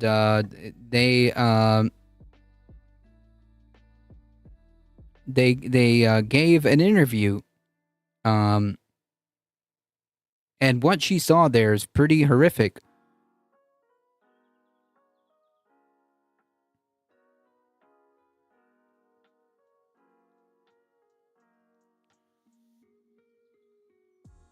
Anna Escani, a Democratic state lawmaker in Florida's House of Representatives, recently toured the mysterious immigration center. They asked her 5 questions. What did you see? First of all, it's important to stress that this was a state-curated and scripted tour hosted in an effort to prevent more of a PR disaster due to personal stories being shared by this detention facility through loved ones of those detained, and of course based on the environmental impact of being built in the middle of the Everglades. I can tell you that even though this was scripted, there's no way to sanitize the existence of people in cages. This facility is a tent city that's going to cost the state of Florida more than $500 million. The cages are horrific. There are 32 beds per cage, 8 cages per tent, 250 men, all Latino overwhelmingly, who were chanting at us freedom in Spanish, trying to get us to help as much as we could, and we were being held back by private security. Private security. As the entire facility is not run by professionals, it's run by contractors. And so it's a very difficult experience, and of course we have sued the state of Florida to demand our ability to have unfettered access to this facility, which is their right. It is essential that we not only work to shut it down, but that we can do what we can to ensure the health and safety of those that are there. How do you square the Department of Homeland Security, Kristi Noem's defense of this facility with what you observed?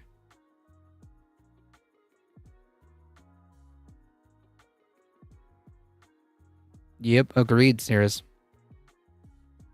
Drawing district maps to rig elections should be illegal, like every way to rig elections should be. Yep, no doubt about it. I agree with you. I can say that the Florida Executive Director of Emergency Management, Kevin Guthrie, referred to cages as cells. He referred to those who are staying there as prisoners, detainees, so they're clearly talking points that are not being shared across the board. The reality is, in this facility, it is incredibly difficult to be detained here, let alone even work there.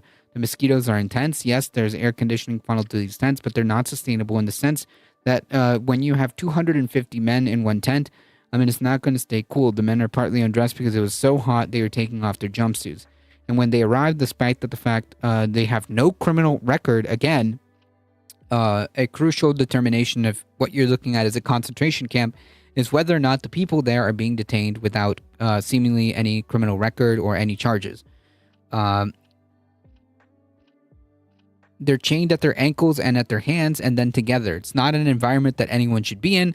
And the lack of due process, I think, is also a part of the concern. Attorneys are struggling to speak to their clients, and according to Director Guthrie, he said every person detained there has deportation orders, which is not true.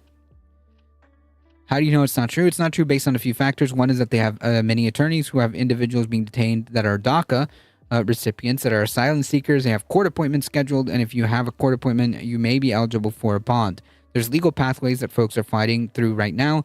And so that type of rhetoric concerns me because it speaks to this effort to remove individuals even though they have legal standing in this country.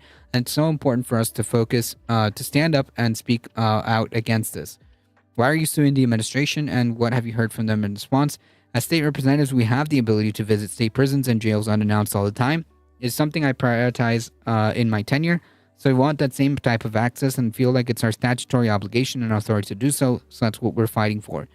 In a statement given to multiple outlets, spokesperson for the governor's office said the lawsuit was frivolous and dumb and looking forward to dispensing with it. Have you heard from them? Unfortunately, this is the type of pettiness and cartoonish behavior we're dealing with in Florida. But we're going to continue to fight this in court and for all our communities. So this is pretty this is pretty stark with regards to the conditions that not only are we getting firsthand accounts from family members of the people that are there, even lawmakers who are doing these tours, which are presumably a more sanitized tour, right? Because they know that these Democratic lawmakers are coming. So this is the good side. Okay.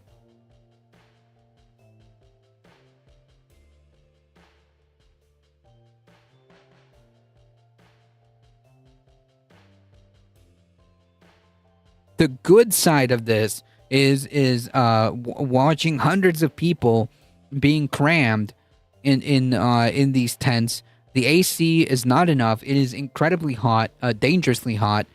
They are all chained and shackled together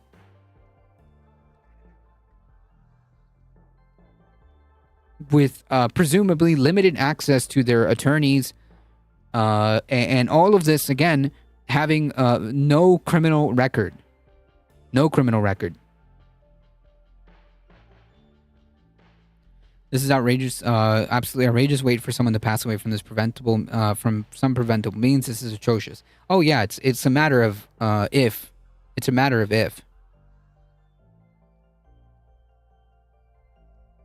It's a matter of if.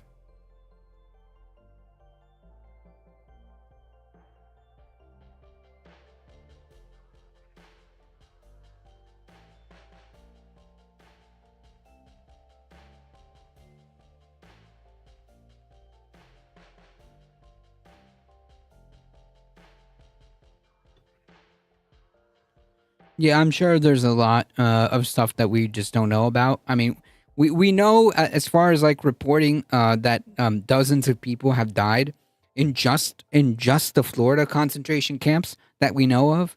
But those are the people that we know of.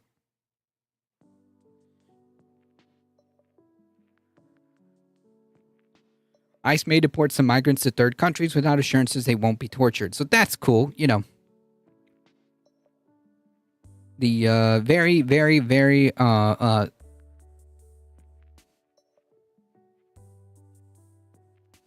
civil nation. The administration may deport immigrants to a country where they have no connections, in some cases with as little as 6-hour notice and without assurances from the destination country that deported individuals will not be prosecuted or tortured. So, I mean, yeah.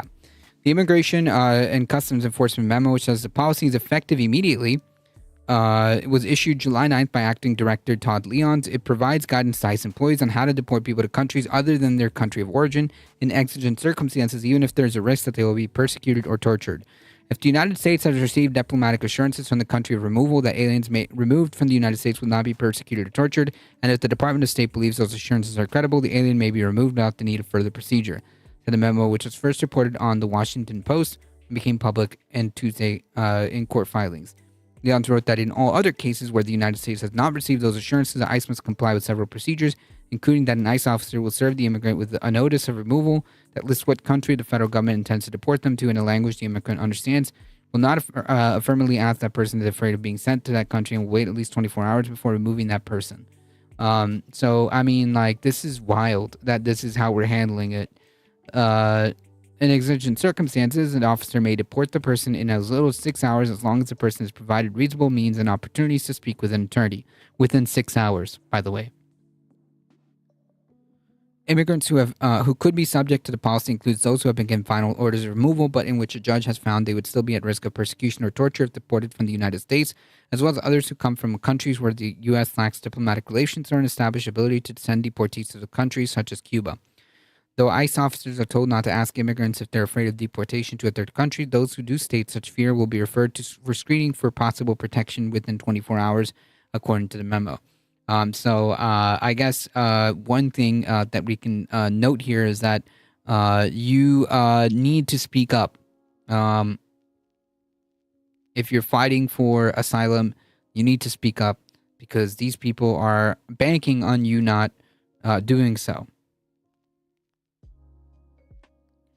We could just follow the examples of other better countries, but no.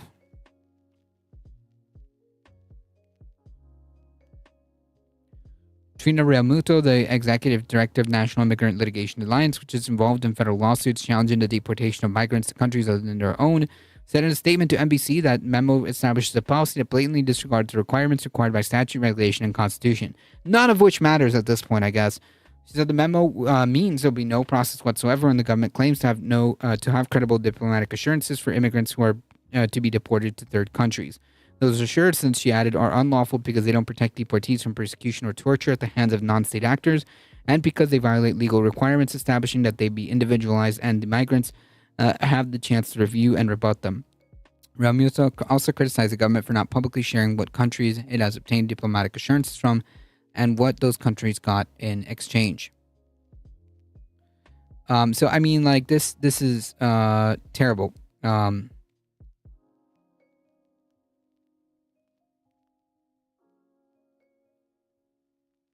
S memo follows the Supreme Court ruling in June that allowed Trump to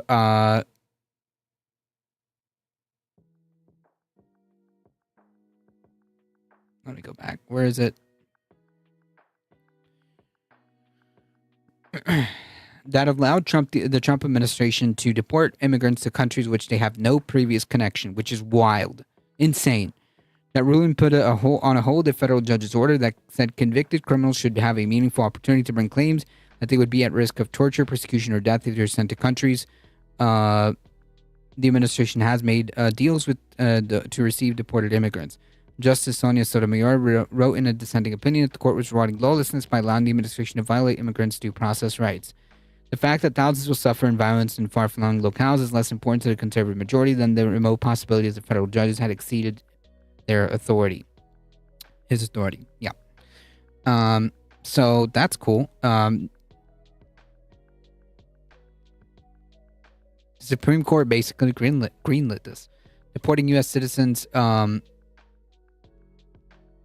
doesn't seem to be ruled out. No, Trump has repeatedly talked about this. Not a joke. Not a joke.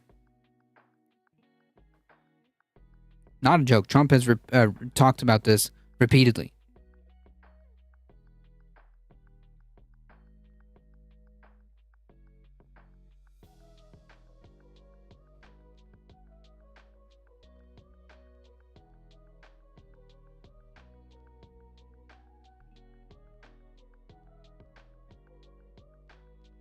Yeah, legally speaking, it shouldn't be. Legally speaking, it shouldn't be. But we are living in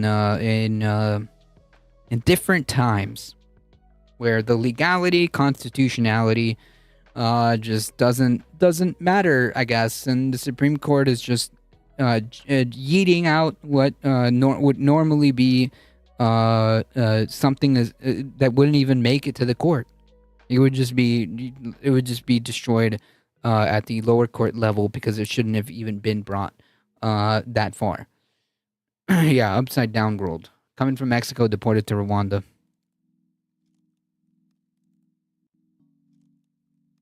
There's no longer any such thing as law apart from the Führer principle. So, apart from what Trump deems the law, I guess, is what I'm gathering.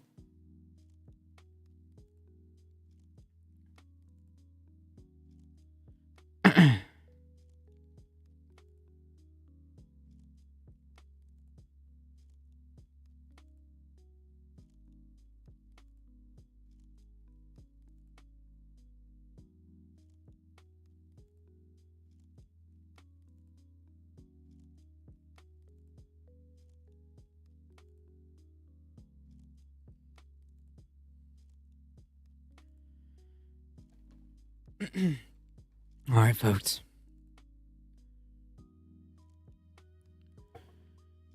Time for me to get out of here. Thank you all for being here. The Führer's word is law. Gotcha. Thank you all for being here. Appreciate it. You guys are what makes this channel go. Thank you all for your support. Thank you to the mods, Michael Hassler, Heat, for keeping the chat chill. Thank you all for your support. Once again, thank you to Tina for raiding over. I appreciate that. Thank you.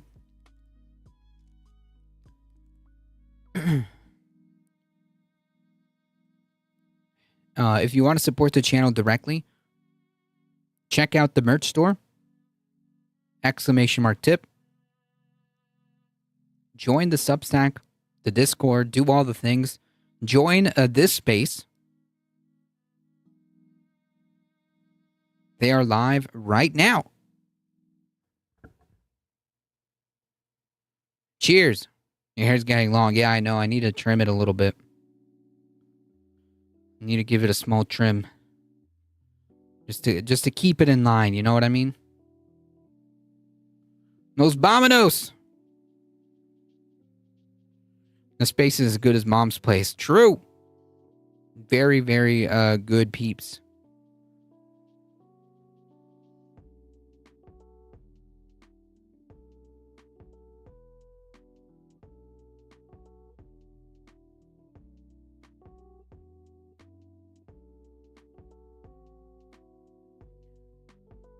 Yeah, in 22 hours, we'll have Globus the Elder on stream for a great conversation.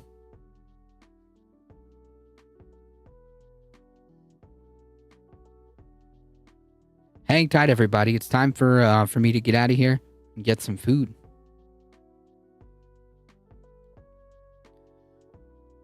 Thank you all for being here.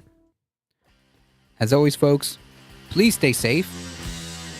Please take care of each other. Alviano, hope to see you guys in the next one tomorrow, folks. I'm 38. I've never had pesto before this week. It's amazing. Nice. See ya.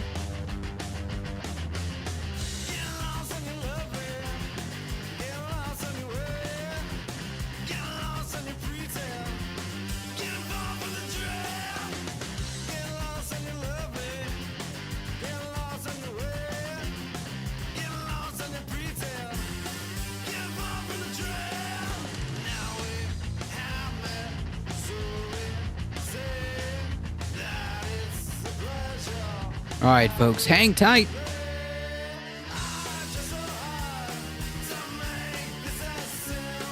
We're heading out in 5, 4, 3, 2, 1. Bye-bye.